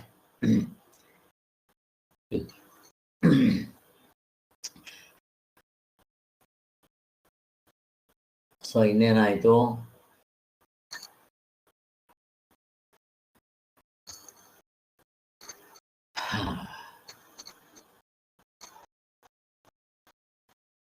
ಈ ಧ್ಯಾನ ಯೋಗದಲ್ಲಿ ಯಾವಾಗಪ್ಪ ಅವನು ಹತ್ತತ್ರ ಮುಟ್ಟೋದಕ್ಕೆ ಪ್ರಯತ್ನ ಮಾಡ್ತಾನೆ ಅಂದರೆ ಅವನ ಮನಸ್ಸು ಸಂಪೂರ್ಣವಾಗಿ ಇವನ ಹತೋಟಿಗೆ ಬರಬೇಕು. ವಿಷಯಗಳ ಕಾಮರದಿಂದ ಹರಿದಾಡೋದು ಬಿಟ್ಬಿಡಬೇಕು ಸಂಪೂರ್ಣವಾಗಿ. ಕೊನೆಗೆ ಅವನ ಆತ್ಮನಲ್ಲೇ ಏಕಾಗ್ರತೆ ಬಂದು ಅಲ್ಲೇ ಮನಸ್ಸು ಕರಗಿ ಆತ್ಮನಾಗಿ ಉಳ್ಕೊಳ್ಳುವಂಥ ಸ್ಥಿತಿ ಬರಬೇಕು. ಅದನ್ನು ಹೇಳ್ತಾನೆ. ಈಗ 6ನೇ ಅಧ್ಯಾಯದ 18ನೇ ಶ್ಲೋಕಕ್ಕೆ ಹೋಗೋಣ. ಯದಾ ವಿನಯತಂ ಚಿತ್ತ ಮಾತ್ಮನೇ ವಾವತಿಷ್ಯತೆ ನಿಸ್ಪೃಹ ಸರ್ವಕಾಮೋಭ್ಯೋ ಯುಕ್ತ ಇತ್ಯುಚ್ಯತೆ ತದಾ. ಇದು ಕೃಷ್ಣವೇಣಿಯವರ ಅದು ಮೇಲ್ಗಡೆ ಲೈನು ಸರಿಯಾ ನೋಡಿ ಸ್ವಲ್ಪ. ಚಿತ್ತಂ ಅನ್ಬೇಕಷ್ಟೇ ಸರ್. ಯದಾ ವಿನಿಯತಂ ಚಿತ್ತಂ ಆತ್ಮನ್ಯೇವ ಅವತಿಷ್ಠತೆ. ಕರೆಕ್ಟ್ ಅಲ್ಲ, ಆತ್ಮನ್ಯೇವ ಸೇರಿಸ್ಕೋಬೇಕಲ್ಲಿ. ಇವು ಕೆಲವು ಕಡೆ ನನಗೆ ನಿಮಗಲ್ಲ, ನನಗೆ ಕೆಲವು ಸಾರಿ ನನಗೆ ಗೊತ್ತಿರೋದಿಲ್ಲ. ಅಲ್ಲಿ ಯದಾ ವಿನಯತಂ ಚಿತ್ತಂ ಆತ್ಮನ್ಯೇವ, ಅಲ್ಲಿ ಆತ್ಮಾನ ನಮ್ಗೆಲ್ಲ ಗೊತ್ತಾಗೋದಿಲ್ಲ. ಅಲ್ಲಿ ಇನ್ನು ಕೆಲವು ಕಡೆ ತುಂಬ ಸುಲಭ ಇರುತ್ತೆ, ಹೇಳ್ಕೊಂಡು ಹೋಗ್ಬಿಡ್ತೀವಿ.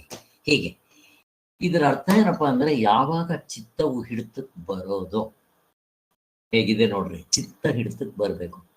ಯಾವಾಗ ಬರುತ್ತೆ ಮತ್ತು ಯಾವಾಗ ಆತ್ಮನಲ್ಲಿ ಅದು ನೆಲೆ ನಿಲ್ಲುತ್ತೆ ಅಂತ. ಆತ್ಮನಲ್ಲಿ ನಿಲ್ಲೋದು ಅಂತಂದ್ರೆ ನೆಲದ ಮೇಲೆ ನಿಂತ್ಕೊಳ್ಳೋದು ಕೂತ್ಕೊಳ್ಳೋದು ಅಂತಲ್ಲ. ನಾವು ಆಧ್ಯಾತ್ಮ ಅಂದಕ್ಕೆ ಹೋದ್ರೆ ಕೆಲವರು ಹೇಳ್ತಾ ಇದ್ರು, ಸ್ವಾಮಿ ಕುಲಕರ್ಣಿ ಸ್ವಾಮಿಗಳು ನಿಮ್ಮನ್ನ ಆತ್ಮದಲ್ಲಿ ನಿಲ್ಲಿಸ್ಬಿಡ್ತಾರೆ ಅಂತ. ನನಗೆ ನಿಲ್ಸೋದು ಏನಿದ್ರು, ಆತ್ಮನಲ್ಲಿ ಕುಂಡ್ರಿಸ್ಬಿಡ್ತಾರೆ ನಿಮ್ಮನ್ನ ಅಂತ ಇದ್ರು. ಇಲ್ಲ, ಅದೇ ಸ್ವಾಮಿಗಳು ಹೇಳ್ತಾ ಇದ್ದಾರೆ, ಹಂಗೆ ನಿಲ್ಸೋದು ಕುಂಡ್ರಿಸೋದು ಇವ ಅರ್ಥ ಅಲ್ಲ. ಅಲ್ಲಿ ನಾವು ಆ ತತ್ವದಲ್ಲಿ ನಿಂತ್ಕೊಂಡ್ಬಿಡ್ತೀವಿ. ಮತ್ತೇನು ಹೆಂಗೆ ಹೇಳ್ತೀರ, ಮಲ್ಕೊಂತೀವಿ ಅಂತ ಹೇಳ್ಬೇಕೇನೋ, ಏನು ಹೇಳಿಲ್ಲ. ಆ ತತ್ವದಲ್ಲಿ ನಾವು ಸ್ಥಿರವಾಗಿ ಆಗ್ಬಿಟ್ರೆ ಅದನ್ನೇ ನಿಂತ್ಕೊಳ್ಳೋದು ಕೂತ್ಕೊಳ್ಳೋದು ಏನು ಬೇಕಾದ್ರೂ ಹೇಳ್ರಿ. ಬಟ್ ಇಲ್ಲಿ ನಾನು ನಿಂತ್ಕೊಳ್ಳೋದು ಕೂತ್ಕೊಳ್ಳೋದು ಮಲ್ಕೊಳ್ಳೋದು ಈ ಅರ್ಥ ಅಲ್ಲ. ನಾವು ಜನರಲ್ ಆಗಿ ಕೆಲವು ಸಾರಿ ಉಪಯೋಗಿಸ್ತೀವಲ್ಲ, ಅದು ಹಾಗೆ. ಅಂದ್ರೆ ನಮಗೆ ಮನಸ್ಸಿನಲ್ಲಿ ಈ ಕಾಮ ಕ್ರೋಧದ ವಿಷಯಗಳು, ಕಾಮಗಳಲ್ಲಿ ಯಾವಾಗ ಬಯಕೆ ಇಲ್ಲದೆ ಚಿತ್ತ ಯಾವ್ಯಾವುದನ್ನು ಯೋಚನೆ ಮಾಡೋದು ಬಿಟ್ಟು ಆತ್ಮನ್ನೇ ಚಿಂತನೆ ಏಕಾಗ್ರತೆಯಿಂದ ಅದು ಚಿಂತನೆ ಮಾಡ್ತಾ ಇರಬೇಕು, ಆತ್ಮನ ಕಡೆನೇ ಅದು ಅಂತ. ಆದರೆ ಇದು ಸಿಗ್ಬೇಕಾದ್ರೆ ಆತ್ಮನಿಗೆ ಮನಸ್ಸಿಗೆ ಆತ್ಮನ ಆನಂದದ ಗವಲು ಹೊಡಿಬೇಕು.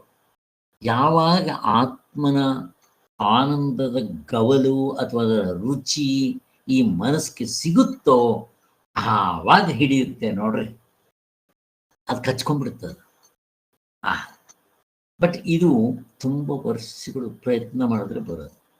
ನಾವೇ ನೋಡ್ಕೋಬೇಕು, ನನಗೆ ಯಾವುದು ಅಂತ. ನನಗೆ ಈ ಪುಸ್ತಕ ಓದೋದ್ರಲ್ಲಿ ಹಿಡ್ಕೊಂಡಿದ್ದೇನೆ. ನನಗೆ ಇದೊಂದಿದ್ಬಿಟ್ರೆ ಸಾಕು. 2 ಹೊತ್ತು ಊಟ ಕೊಡ್ರಿ, 1-2-3 ಕಾಫಿ ಕೊಡ್ರಿ ಸಾಕು. ನನ್ನ ಗಡ್ಡೆಗೆ ಬರಬಾರ್ದು. ನನ್ನಷ್ಟಕ್ಕೆ ನಾನು ಅಧ್ಯಯನ ಮಾಡಿಕೊಂಡು ಹೇಳಿದ್ರೆ ಹೇಳ್ತೀನಿ, ಬೇರೆ ಹೇಳೋದ್ರಿಂದಲೂ ನನಗೆ ಲಾಭ. ಇಷ್ಟೇ ನಾನು ಮಾಡ್ಬೇಕು, ಬೇಕಾದಷ್ಟ. ಎಷ್ಟು ತೃಪ್ತಿ ಸಿಗುತ್ತೆ ಗೊತ್ತಾ? 3 ಗಂಟೆ ಓದ್ತಾರೆ. ನಾವು ಕಂಡ್ಕೋಬೇಕು. ಈಗ ನನಗೆ ಕೆಲಸ ಮಾಡೋದ್ರಲ್ಲಿ ಆಸಕ್ತಿ ಇದೆಯಾ, ಸೇಮ್ ಕರ್ಮಯೋಗನೇ, ನೀವೇನು ಬೇಕಾದ್ರೂ ಮಾಡ್ರಿ ಕರ್ಮಯೋಗದಲ್ಲೇ. ಇಲ್ಲ ಜಪ ಮಾಡೋದ್ರಲ್ಲಿ ಆಸಕ್ತಿ ಇದೆಯಾ, ನಿಮಗೆ ಮನಸ್ಸು ಎಲ್ಲಿ ನಿಲ್ಲುತ್ತೆ ನೀವು ಕಂಡ್ಕೋಬೇಕು. ಹಂಗೆ ಯಾವುದಾದ್ರೂ ಒಂದು ಸಾಧನೆ ಹಿಡ್ಕೊಂಡು ಅದನ್ನು ಜಾಸ್ತಿ ಮಾಡಬೇಕು. ಬೇರೆದು ಮಧ್ಯದಲ್ಲಿ ಸೇರಿಸ್ಕೋಬೋದು. ಓದೋದು ಮತ್ತು ಸ್ವಲ್ಪ ಕರ್ಮಯೋಗ ಮಾಡೋದು, ಇವೆಲ್ಲ ಏನು ಬೇಕಾದ್ರೂ ಮಾಡ್ಕೋಬೋದು ಅಂತ ಹೇಳ್ತಾ ಇದ್ದಾರೆ. ಚಿತ್ತಕ್ಕೆ ಏನಾಗುತ್ತೆ ಅಂದರೆ, ಯಾವುದ್ರಲ್ಲಿ ಅದಕ್ಕೆ ಒಲವು ಆಸಕ್ತಿ ಬರುತ್ತೋ ಅದನ್ನು ಗಬಕ್ ಅಂತ ಹಿಡ್ಕೊಂಡು, ಇಲ್ಲಿ ನಮಗೆ ಈ ಆತ್ಮನ ಆನಂದದ ಗವಲು ಹಿಡ್ಕೋಬೇಕು. ಅದಕ್ಕೆ ಈ ಪುಸ್ತಕಗಳು ಓದುವ ಒಂದು ಚಟ ಯಾರಿಗಿರುತ್ತೋ ಅವ್ರಿಗೆ ಈ ಅಭ್ಯಾಸ ಮಾಡ್ಕೊಂಡ್ಬಿಟ್ರೆ ತುಂಬ ಒಳ್ಳೆಯದು. ಅದು ಆತ್ಮನನ್ನ ಹಿಡ್ಕೊಂಡ್ಬಿಡುತ್ತೆ. ಹಾಗೆ ಅದನ್ನು ಯಾವುದು ಈ ಮನಸ್ಸಿಗೆ ಅದಕ್ಕೆ ಹಿಡಿಸುತ್ತೋ ಅದಕ್ಕೆ ಚಿತ್ತ ಅಂತ ಹೆಸರು. ಆಗ ಚಿತ್ತವು ಚಿತ್ತದ ಚೈತನ್ಯ ಸ್ವರೂಪ ಆಗ್ಬಿಡುತ್ತೆ. ಅದಕ್ಕೆ ಅದರಲ್ಲೇ ಒಲವಿರುತ್ತೆ. ಆಗ ತನ್ನ ಸಾಧಕನು ತನ್ನ ಗುರಿಯನ್ನು ಮುಟ್ಟೋದಕ್ಕೆ ತುಂಬ ಸುಲಭವಾಗುತ್ತೆ ಅಂತ ಹೇಳ್ತಾರೆ. ಬಟ್ ಇಲ್ಲಿ ನಮಗೆ ಇಲ್ಲೇನು ಮಾಡ್ತೀರಾ, ಈ ಧ್ಯಾನ ಮಾಡ್ಬೇಕಾದ್ರೆ ಏನು ಆತ್ಮನ ಏಕಾಗ್ರತೆಯಿಂದ ಏನು ನೋಡ್ತೀರಾ? ನಾನು ಪ್ರಶ್ನೆ ಕೇಳ್ತೇನೆ. ಈಗ ಜಪ ಮಾಡುವಾಗ ಆ ರಾಮನ್ನು, ಆಕಾರವನ್ನು, ಗುಣಗಳನ್ನು ಏಕಾಗ್ರತೆಯಿಂದ ನೋಡಿಕೊಂಡು ಜಪ ಮಾಡೋದು ಏನೋ ಮಾಡ್ತೀರ. ಅವನ ಗುಣಗಳನ್ನು, ಅವನ ಆಕಾರವನ್ನು ಅಥವಾ ಜಪವನ್ನು ಮಾಡ್ಕೊತೀರ. ಈ ಧ್ಯಾನ ಯೋಗದಲ್ಲಿ ಏನು ಮಾಡ್ತೀರ?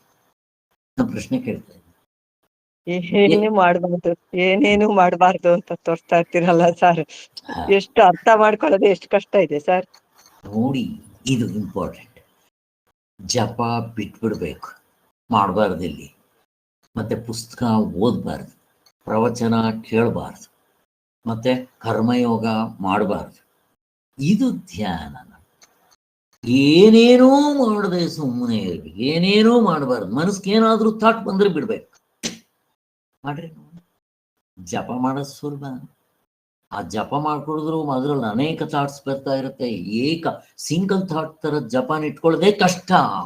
ಈಗ ಆ ಸಿಂಗಲ್ ಥಾಟ್ನು ಬಿಟ್ಬಿಡ್ಬೇಕು ಅಂತಂದ್ರೆ ಎಷ್ಟು ಕಷ್ಟ ಇರುತ್ತೆ. ಧ್ಯಾನ ಹೋಗೋದು ಕಷ್ಟನೇನಪ್ಪ, ಹಾಗಿರುತ್ತೆ.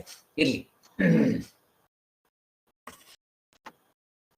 ಯಾರ ತತ್ವದಲ್ಲಿ ನಿಂತು ಬಿಡ್ತಾನೋ ಅವನ್ನ ಯುಕ್ತ ಗಿಕ್ತ ಅವೆಲ್ಲ ಕರೀತಾರೆ, ಹೇಳಿದ್ದಾಯ್ತು.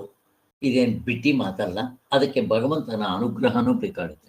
ಅದಕ್ಕೆ ಗುರುಗಳ ಅನುಗ್ರಹ, ಭಕ್ತನ ದೇವರ ಅನುಗ್ರಹ. ಅದಕ್ಕೆ ಭಗವತ್ಪಾದರು, ಭಗವಂತ ನನಗೆ ಯಾವಾಗ ಕೊಡ್ತೀಯಪ್ಪ? ಭಕ್ತ ಪ್ರಹ್ಲಾದನ್ಗೆ 6 ತಿಂಗಳನ್ನೆಲ್ಲ ಕೊಟ್ಟಿಯಲ್ಲ, ನನಗಿನ್ನೂ ಕೊಟ್ಟಿಲ್ವಲ್ಲ ಅಂತ ಕಣ್ಣಲ್ಲೇ ನೀರು ಹಾಕ್ಕೊಂಡು 3 ಹೊತ್ತು ದೇವ್ರನ್ನ ಕೇಳ್ಕೊತಾ ಇದ್ರಂತೆ. ಈ ಕಡೆ ಸಾಧನೆ ಮಾಡೋದು, ಈ ಕಡೆ ಕೇಳ್ಕೊತಾ ಇರೋದು. ಅವನು ಒಂದು ಸಾರಿ ಕಣ್ ತೆಗೆದ್ರೆ ಮುಗ್ದೋಯ್ತು ನಮ್ಮ ಕಥೆ. ಅದರಲ್ಲಿ ಎಲ್ಲೋ ನೋಡ್ತೀಯಾ, ಎಲ್ಲೆಲ್ಲೋ ಯಾಕೆ ನೋಡ್ತೀಯ, ನೋಡು ನನ್ನಲ್ಲಿ ಅಂತ ಹೇಳಿ ಅವನು ನಮ್ಮನ್ನ ಮನಸ್ಸನ್ನ ಅವನಲ್ಲಿ ಅದ್ದಿ ಇಟ್ಕೊಂಡ್ಬಿಡ್ತಾನೆ. ಮುಗಿದೋಯ್ತು. ಒಂದ್ಸಾರಿ ಅದ್ದಿ ಬಿಟ್ಟ ಅಂತಂದ್ರೆ ಮುಗಿದೋಯ್ತು ನಮ್ಮ ಕೆಲಸ.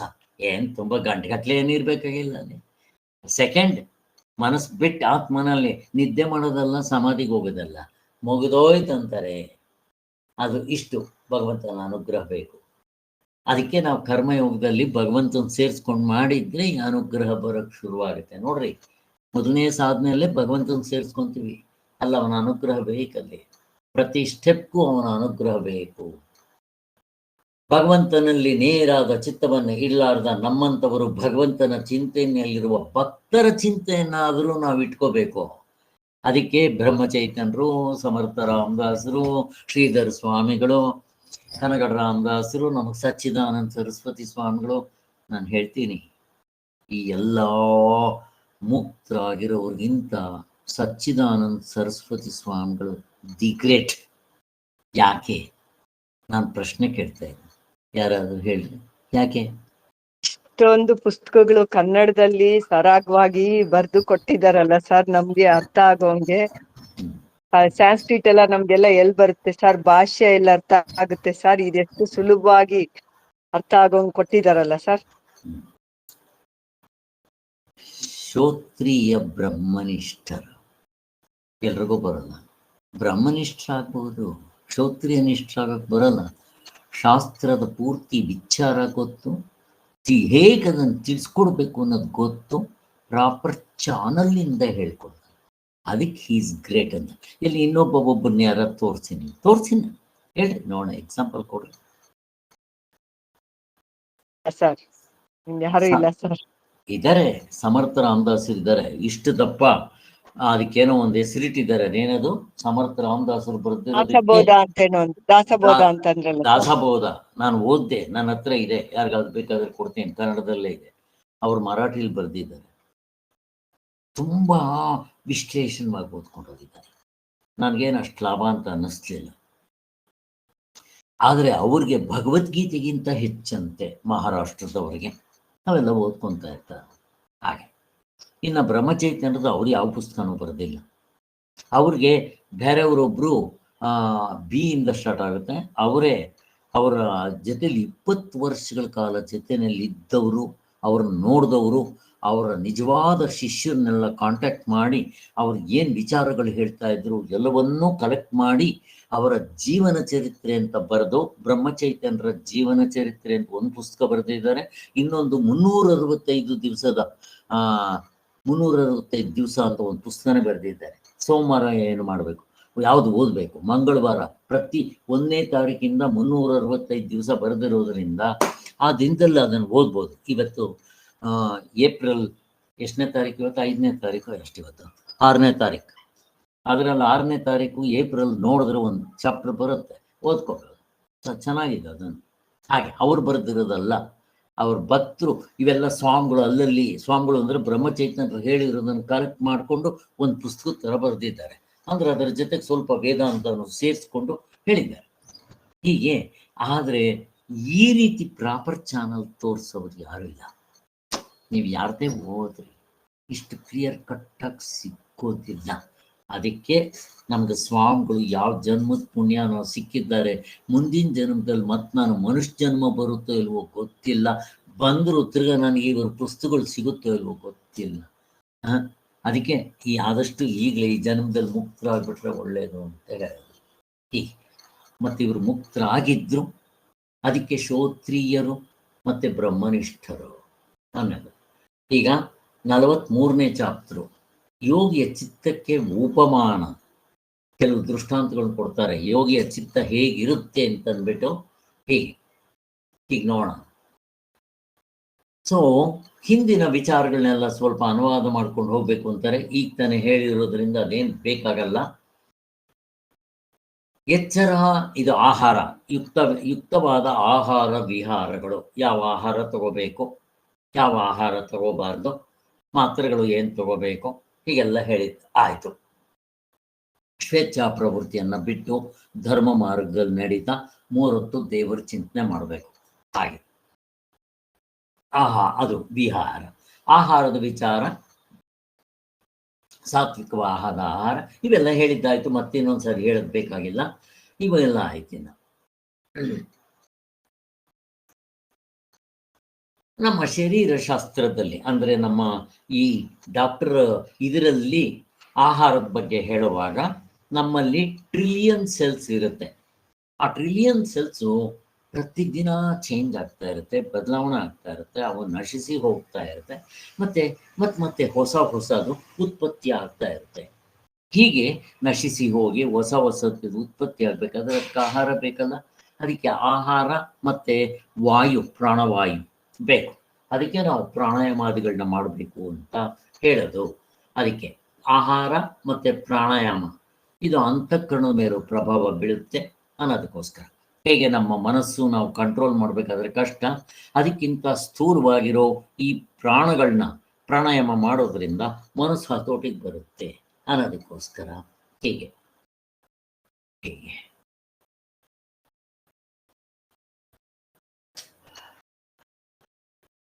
ಇಲ್ಲಿ ಆಹಾರ ಅಂದಿದ ತಕ್ಷಣ ನಾವು ತಿನ್ನೋ ಆಹಾರ ಮಾತ್ರ ತಗೋಬಾರ್ದು. ನಾವು ಹೊರಗಡೆಯಿಂದ ಏನೇನು ನಮ್ಮ ಶರೀರದ ಒಳಗಡೆ ತಗೊತೀವೋ, ಈ 5 ಇಂದ್ರಿಯಗಳಿಂದ ಏನು ತಗೊತೀವೋ ಇವೆಲ್ಲ ಆಹಾರ ಅಂತ ಹೇಳ್ತಾರೆ. ಅದು ಚೆನ್ನಾಗಿ ಗಮನಿಸ್ಕೋಬೇಕು. ಇದು ಅದಕ್ಕೋಸ್ಕರನೇ ಇಲ್ಲಿ ಬ್ರಹ್ಮಚರ್ಯ ಅಂತಂದರೆ ಬರೀ ಹೆಣ್ಣಿಂದ ದೂರ ಇರೋದು ಮಾತ್ರ ಅಲ್ಲ. ನೋಡೋದು, ಕೇಳೋದು, ಮೂಸೋದು, ಮುಟ್ಟೋದ್ರಲ್ಲೆಲ್ಲ ನಮಗೊಂದು ಕಂಟ್ರೋಲ್ ಇರಬೇಕು. ಯಾವ್ದು ಹೆಂಗೆ ಸಿಕ್ಕಿದ್ರೆ ಹಂಗೆ ಮಾಡೋದು, ನೋಡ್ತಾ ಇರೋದು, ಕೇಳ್ತಾ ಇರೋದು, ಇವನ್ನೇ ಮಾಡೋದಲ್ಲ ಅಂತ ಹೇಳ್ತಾರೆ. ಪ್ರಪಂಚದ ವಿಷಯಗಳಲ್ಲಿ ಇವಕ್ಕೆಲ್ಲ ಬ್ರಹ್ಮಚರ್ಯ ಅಂತ ಕರೀತಾರೆ. ಕಾಯ ವಾಚ ಮನಸ ನೀವು ಹೇಳ್ದಂಗೆ ಕೇಳ್ತಾ ಇರಬೇಕು. ಇವೆಲ್ಲ ಹೇಳಿದ್ದಾಯಿತು. ಮತ್ತು ನಮ್ಮ ಮನಸ್ಸಿನಲ್ಲಿ ಯಾವುದು ನಾವು ಕೇಳಿದ್ದು ಮಾಡಿದ್ದೆಲ್ಲ ಒಂದು ತಕ್ಕಂಥ ಒಂದು ರಿಜಿಸ್ಟರ್ ಆಗ್ತಾ ಇರುತ್ತೆ. ಅದನ್ನು ಸಂಸ್ಕಾರ ಅಂತ ಕರೀತಾರೆ. ಅದನ್ನು ಆದಷ್ಟು ಸಂಸ್ಕಾರ ಮಾಡಿಕೊಳ್ಳದೆ ಇರೋಂಗೆ ನಾವು ಕೆಲಸಗಳನ್ನ ಮಾಡಬೇಕು ಅಂತಾರೆ. ಇದಕ್ಕೆ ವಿವೇಕಾನಂದರು ಹೇಳ್ತಾರೆ, ನೀವು ಏನೇ ಅನುಭವಿಸಿ ಅದು ಪ್ರಿಂಟ್ ತಗೋಬಾರ್ದು, ಸುಮ್ಮನೆ ಕ್ಯಾಶುವಲ್ ಆಗಿ ಅನುಭವಿಸ್ಕೊಂಡು ಹೋಗ್ತಾ ಇರಬೇಕು ಅಂತಾರೆ. ಇದಷ್ಟು ಸುಲಭ ಅಲ್ಲ. ಅಂದರೆ ನಾವು ಅದರಲ್ಲೇ ಮುಳುಗಬಾರ್ದು. ಅಂದರೆ ಸಮಯಕ್ಕೆ ಏನು ಬರುತ್ತೋ ಅದನ್ನು ಉಪಯೋಗಿಸ್ಕೋಬೇಕು, ಮತ್ತು ಅದನ್ನು ಪ್ರಿಂಟ್ಔಟ್ ನಮ್ಮ ಮನಸ್ಸಿನಲ್ಲಿ ಉಳ್ಕೋಬಾರ್ದು. ಸಂಸ್ಕಾರ ಆಗದೆ ಇರೋಂಗೆ ಅನುಭವಿಸ್ಬೇಕು ಅಂತಾರೆ. ಇದು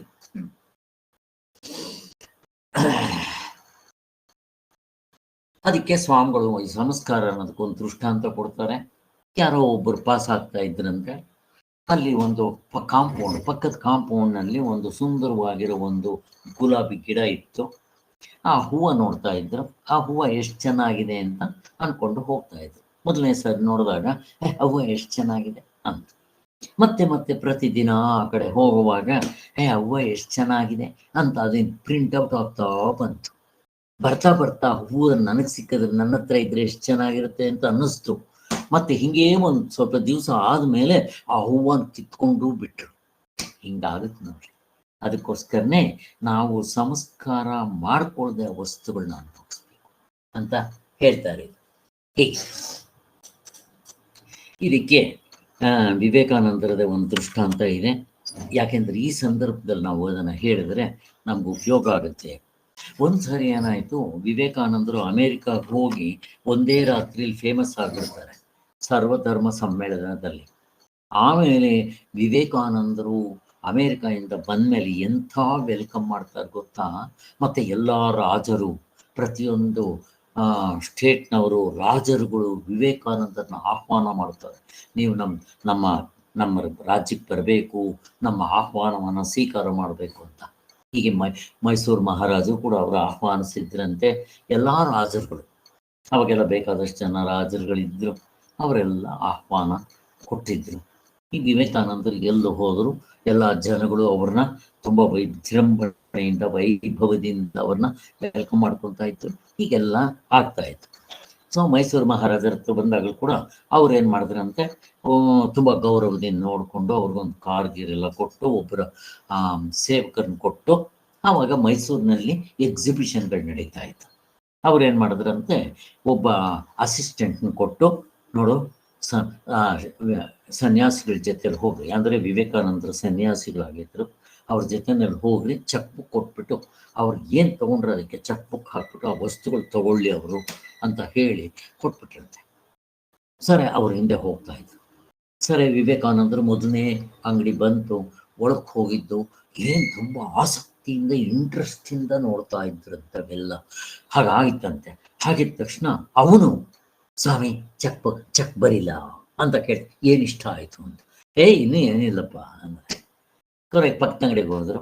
ಸೇಮ್ ಎಲ್ಲ ನೋಡಿದ್ರು. ಅವ್ರು ನೋಡ್ತಾ ಇದ್ರು, ಅವ್ರು ನೋಡ್ತಾ ಇದ್ರೆ ಏನು ಕೊಂಡ್ಕೊಂಡ್ಬಿಡ್ತಾರೆ ಅನ್ಕೊಂಡಂಗೆ ಅವ್ರು ನೋಡ್ತಾ ಇದ್ದಾರೆ. ಇವನು ಎಲ್ಲ ಆದ್ಮೇಲೆ ಅವರು ಇನ್ನೇನು ಹೊರಗಡೆ ಹೋಗ್ಬೇಕು, ಸ್ವಾಮಿ ಏನು ಇಷ್ಟಪಟ್ಟರೆ ಚೆಕ್ ಬರಿಲ್ಲ ಅಂತ ಇದ್ನಂತೆ ಅವ್ರ ಅಸಿಸ್ಟೆಂಟು. ರಾಜ ಕಳಿಸ್ದವನು, ಏನು ಬೇಡಪ್ಪ, ನೋಡೋಣ, ಇನ್ನೂ ನೋಡಬೇಕು ಅಂದ್ರೆ. ಅಯ್ಯೋ, ಇನ್ನು ಮುಂದಕ್ಕೆ ನೋಡ್ತಾರೆ ಅಂತ. ಹಿಂಗೆ ಎಲ್ಲ ಅಂಗಡಿಗಳು ಮುಗಿಸ್ಕೊಂಡ್ಬಂದ್ರು, ಎಲ್ಲ ಮುಗಿದ್ರು, ಅವರು ಚೆಕ್ ಬರೀಲ್ಲ ಅಂದ್ರೆ ಬೇಡ ಅಂತ ಇದ್ದಾರೆ. ಅವ್ರು ಕೊನೆಗೆ ಕೇಳ್ತಾರೆ, ಸ್ವಾಮಿ ನಿಮಗೆ ಸಮಾಧಾನ ಆಗಿಲ್ವಾ, ಮತ್ತೊಂದು ಸಾರಿ ಬರ್ತಾರೆ.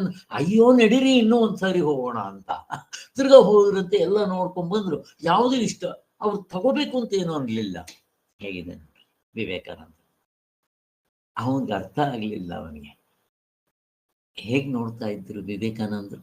ಒಂದ್ಸಾರಿ ಇವರು ಹಿಮಾಲಯಿಕ ಯೋಗಿ ಅಂತ ಹೇಳ್ತೀವಲ್ಲ, ಅವ್ರ ಹೆಸರೇನು, ಹಿಮಾಲಯಿಕ ಯೋಗಿ ಅಂತ ಒಂದು ಪುಸ್ತಕ ಬರೆದಿದ್ದಾರೆ. ಅವರು ವಿವೇಕಾನಂದರ ಜೋಬಿನಲ್ಲಿ ಒಂದು ವಾಚ್ ಇಟ್ರಂತೆ. ಸ್ವಾಮಿ, ಈ ವಾಚ್ನ ನೀವು ಉಪಯೋಗಿಸ್ಕೋಬೇಕು, ನನಗೆ ಸಂತೋಷ. ಅವರು ಹೇಳಿದ್ರಂತೆ, ಆ ವಾಚನ್ನು ತೆಗೆದು ತಿರ್ಗ ಅವ್ರ ಜೋಬಿಗೆ ಕೊಟ್ಟು, ಅಪ್ಪ ಇದು ನಂದೇ, ನೀವು ಉಪಯೋಗಿಸಿದ್ರು ನನಗೆ ಅಷ್ಟೇ ಆನಂದ ಅಂತ ಹೇಳಿ ಕೊಟ್ಬಿಟ್ರು ಅಂತ ಹೇಳ್ತಾರೆ. ಇಲ್ಲಿ ವಿವೇಕಾನಂದರು ಯಾವ ದೃಷ್ಟಿಯಿಂದ ನೋಡ್ತಾ ಇದ್ರು ಪ್ರಪಂಚವನ್ನ? ಆತ್ಮನ ದೃಷ್ಟಿಯಿಂದ ನೋಡ್ತಾ ಇದ್ರು. ಏನು ನೋಡಿದ್ರು ಕೂಡ ಅಯ್ಯೋ ಎಷ್ಟು ಆತ್ಮ, ಅದರ ಹಿಂದಡಿಕೆ ನೋಡ್ತಾ ಇದ್ರು. ಹೊರಗಡೆ ನೋಡೋದು ಎಷ್ಟು ಚೆನ್ನಾಗಿದೆ, ಬಟ್ ಆ ಒಳಗಡೆ ಎಷ್ಟು ಸಾರಿ ನೋಡಿದ್ರು ಬೇಸರ ಇಲ್ಲ, ಬಟ್ ಯಾವುದು ಬೇಕು ಅಂತ ಅನ್ಸಲ್ಲ. ಇದಪ್ಪ ಅಲ್ಲಿ ನೋಡಬೇಕು, ಖುಷಿ ಪಡಬೇಕು, ಒಂದು ಮನಸ್ಸಿನ ಸಂಸ್ಕಾರ ಮೂಡ್ಕೋಬಾರ್ದು. ಫಸ್ಟ್ ಆಫ್ ಆಲ್ ಸನ್ಯಾಸಿಗೆ ಏನು ಬೇಕು? ಏನೇನೂ ಬೇಡ ಅವರಿಗೆ. ಹಂಗೆ ನೋಡ್ಕೊಂಡು ಹೋದ್ರು ಅಂತಾರಲ್ಲ, ನಾವು ಹೀಗೆ ವಸ್ತುಗಳನ್ನ ಅನುಭವಿಸಿದ್ರೆ ಹೀಗಿರ್ಬೇಕು ಅಂತ ಹೇಳ್ತಾರೆ. ಹೀಗೆ ಅದು ರಿಜಿಸ್ಟರ್ ಆಗಬಾರ್ದು ಅಂತ ಹೇಳಿ. ಯಾವಾಗ ಈ ಸಂಸ್ಕಾರದಿಂದ ಮನಸ್ಸಿಗೆ ಒಂದು ಬಗೆ ಒಲವು ಬಂದ್ಬಿಡುತ್ತೋ, ಅದು ಪ್ರಿಂಟ್ ಆಗ್ಬಿಡುತ್ತೋ, ಆ ವಸ್ತು ನನಗೆ ಬೇಕು ಅಂತ ಅನ್ಸೋಕೆ ಶುರುವಾಗ್ಬಿಡುತ್ತೆ. ಮತ್ತೆ ಏನೇ ಮಾಡಿದ್ರು ಆ ವಸ್ತುನ ತಗೊಳ್ಳೋದಕ್ಕೆ ಪ್ರಯತ್ನ ಮಾಡ್ಬಿಡ್ತೀವಿ. ಆವಾಗ ಮೋಸ, ವಂಚನೆ ಎಲ್ಲ ಸುಳ್ಳು ಶುರುವಾಗ್ಬಿಡುತ್ತೆ. ಹೀಗಾಗಬಾರ್ದು ಅಂತ. ಆದ್ದರಿಂದ ಹೀಗೆ ಅಮಿತವಾದ ಅಯುಕ್ತವಾದ ವಿಷಯಗಳ ಸೇವನೆಯಿಂದ ಅಯುಕ್ತವಾದ ಸಂಸ್ಕಾರಗಳು ಉಂಟಾಗಿ ಅಯುಕ್ತವಾದ ವಿಹಾರಗಳು ಏರ್ಪಡ್ತಾ ಇರುತ್ತೆ. ಎಲ್ಲ ಯುಕ್ತ ಅಲ್ಲ.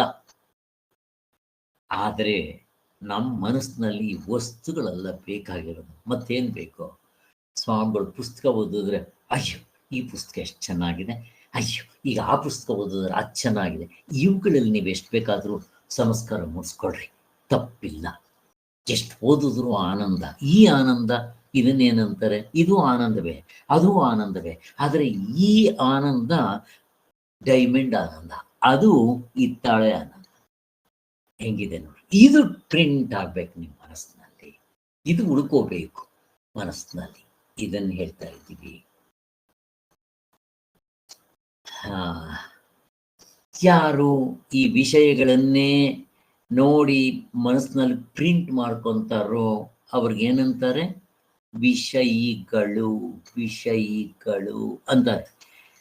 ಕಾಟಕೋಪನಿಷತ್ ಮಂಜರಿ ಬರೆದಾಗ ಸ್ವಾಮಿಗಳು ಪ್ರಪಂಚದಲ್ಲಿ 4-5 ಥರ ಜನಗಳಿರ್ತಾರೆ ಅಂತ ಹೇಳಿ ಅದರಲ್ಲಿ ವಿಷಯಿಗಳು, ಪ್ರವಚನ ಕೇಳೋರಲ್ಲಿ ಕೆಲವರು ಪ್ರೊಫೆಷನಲ್ ಲಿಸನರ್ಸ್, ಇನ್ನು ಕೆಲವರು ವಿಷಯಿಗಳು, ಪ್ರಪಂಚದಲ್ಲೇ ಮುಳುಗಿರೋರು, ಹೀಗೆಲ್ಲ ಹೇಳ್ತಾರೆ. ತರಾವರಿ ಜನಗಳನ್ನ ಹೇಳ್ತಾರೆ.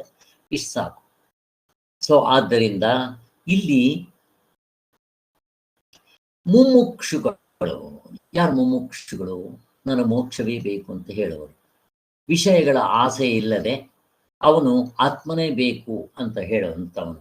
ಅವನ್ನ ಯತಿ ಅಂತ ಕರೀತಾರೆ, ಸನ್ಯಾಸಿ ಅಂತ ಕರೀತಾರೆ. ಪರಮಾತ್ಮನ ಚಿಂತೆಯಲ್ಲೇ ಅವನು ಮುಳುಗಿರ್ಬೇಕಾಗುತ್ತೆ. ಎಷ್ಟೋ ಜನ ಈಗ ಸನ್ಯಾಸ ದೀಕ್ಷೆ ತಗೊಂಡ್ಬಿಡ್ತಾರೆ. 3 ಹೊತ್ತು ಆಶ್ರಮ, ಶಿಷ್ಯನ ಬೆಳೆಸ್ಕೊಳ್ಳೋದು, ಅದನ್ನು ಬೆಳೆಸೋದು, ಇದನ್ನು ಬೆಳೆಸೋದು, 100 ಎಕರೆ ಜಮೀನು ತಗೊಂಡು, ಅದು ತಗೊಂಡು, ಇದು ತಗೊಂಡು ಆಶ್ರಮ ಉದ್ಧಾರ ಮಾಡಬೇಕು, ಇದರಲ್ಲೇ ಮುಳುಗ್ಬಿಡ್ತಾರೆ. ಇನ್ನು ಆತ್ಮಚಿಂತನೆ ಯಾವಾಗ ಮಾಡ್ತಾರೆ? ಆತ್ಮನಲ್ಲಿ ಮಾಡೋದಕ್ಕೆ ಸಮಯ ಎಲ್ಲಿ? ದೇವರಿಗೆ ಗೊತ್ತು.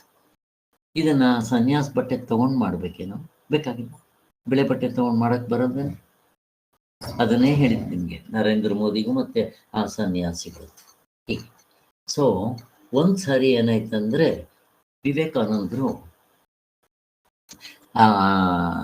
ಒಂದ್ಸಾರಿ ಹೀಗೆ ಅವರು ಪರಿವ್ರಾಜಕರಾಗಿ ಓಡಾಡ್ತಾ ಇದ್ದಿದ್ದು, ಎಲ್ಲೋ ಕಾಡಿನಲ್ಲಿ ಹೋಗ್ತಾ ಇದ್ರೆ ಅವರು ಸ್ನಾನ ಏನೋ ಮಾಡಬೇಕಾಗಿತ್ತು. ಏನೋ ಕಾಡುಗಳು, ಅಲ್ಲಿ ಬಟ್ಟೆ ಎಲ್ಲ ಬಿಚ್ಚಿ, ಬಟ್ಟೆ ಅಂದರೆ ಏನು, ಕೋಪಿನ ಒಂದೇ ಅವರು, ಏನಿಲ್ಲ ಅಲ್ಲಿ, ಅದನ್ನೆಲ್ಲ ಇಟ್ಟು ಅಲ್ಲಿ ಅವರು ಸ್ನಾನ ಮಾಡ್ತಾ ಇದ್ರು.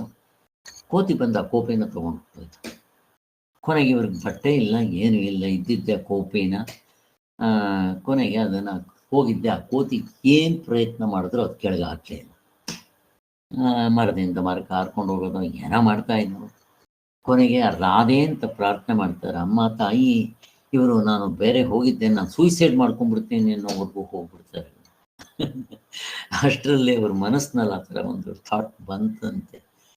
ನನಗನ್ಸುತ್ತೆ ಅಷ್ಟು ಸೀರಿಯಸ್ನೆಸ್ ಸನ್ಯಾಸಿಗಳಾಗದವ್ರಿಗೆ ಇಷ್ಟು ಬರುತ್ತೆ ಅನ್ಸುತ್ತೆ ನನಗನ್ಸಿದ್ದವ. ಕೊನೆಗೆ ಅವ್ರಿಗೆ ಆ ಥರ ಆಯ್ತಂತೆ. ಇನ್ನೇನು ನನ್ನ ಪ್ರಾಣನ ಕಳ್ಕೋಬೇಕು ಅನ್ನೋ ಥರ ಆ ಥರ ಅಮ್ಮ ನಿನ್ನ ಯಾಕೆ ಉಳಿದಿರ್ಬೇಕು ಅಂತ ಅಂದ್ಕೊಂಡು ಅಷ್ಟೊತ್ತಿಗೆ ಯಾರೋ ಒಬ್ಬರು ಸ್ವಲ್ಪ ಬಟ್ಟೆನೂ ತೊಗೊಂಬಂದು, ಆಹಾರ ತೊಗೊಂಬಂದು, ಸ್ವಾಮಿ ಇದು ನೀವು ಸ್ವೀಕಾರ ಮಾಡಬೇಕು ಅಂತ ಕೊಟ್ಟೋದ್ರಂತೆ.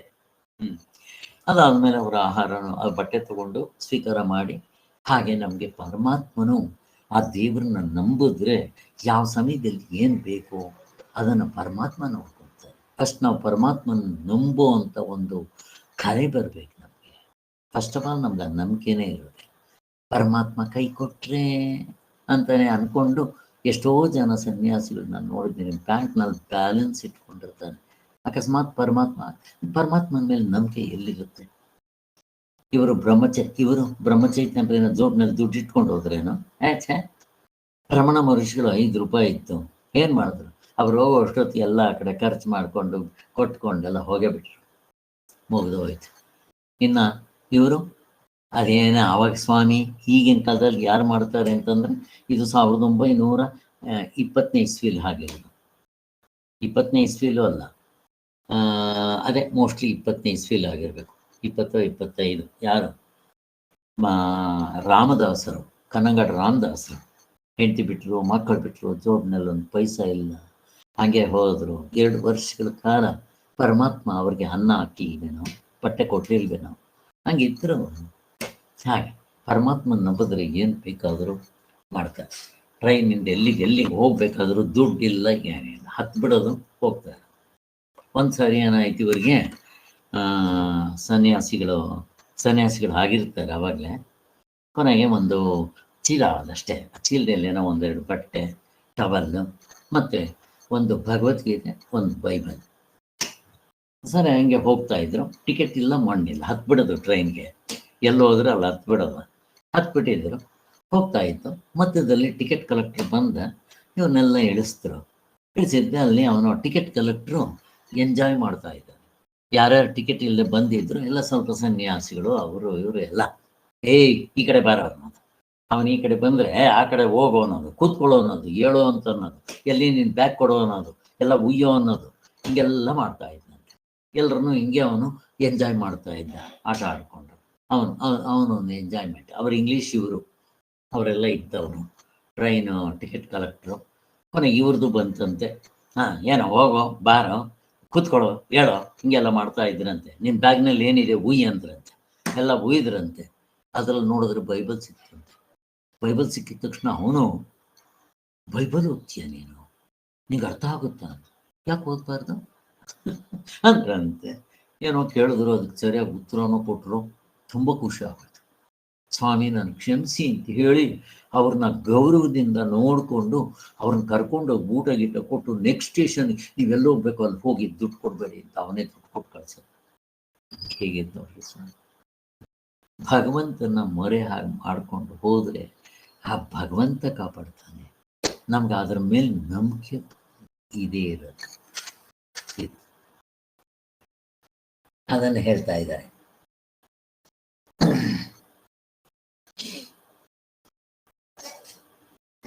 ನಾವು ಪ್ರಯತ್ನಪೂರ್ವಕವಾಗಿ ಮಾಡುವ ಕರ್ಮ ನಿಷ್ಫಲವಾಗಬಹುದು. ಆದರೆ ಅನಿರೀಕ್ಷಿತವಾಗಿ ದೇವರು ನಂಬಿಕೊಂಡು ಬೇಗ ಭಗವಂತ ನಿನ್ನ ಇಚ್ಛೆ ಕರ್ಮ ಕೊಟ್ಟರೆ ಕೊಡು, ಬಿಟ್ಟರೆ ಬಿಡು, ಹಾಗೆ ಮಾಡಿದಾಗ ಅದು ಬಂದು ನಮ್ಮ ಕಾಲಕ್ಕೆ ಬೀಳುತ್ತೆ.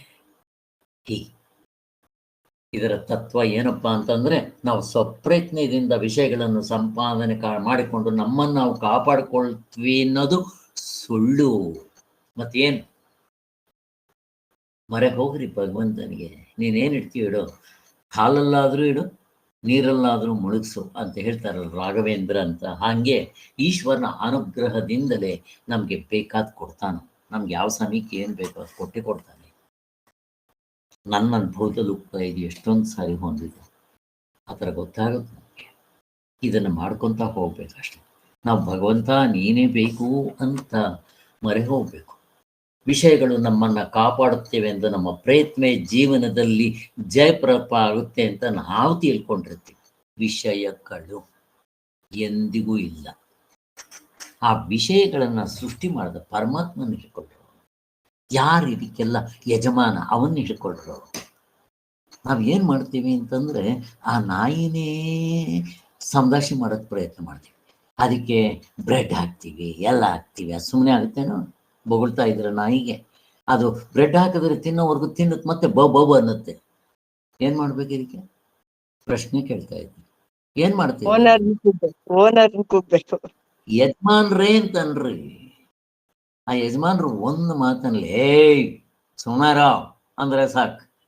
ಆಗ ಸುಮ್ಮನೆ ಬಾಲ ಅಲ್ಲಾಡ್ಸಕ್ಕೆ ಶುರು ಮಾಡುತ್ತೆ. ನಿಮಗೆ ಹೆಂಗಿದೆ ನೋಡಿ.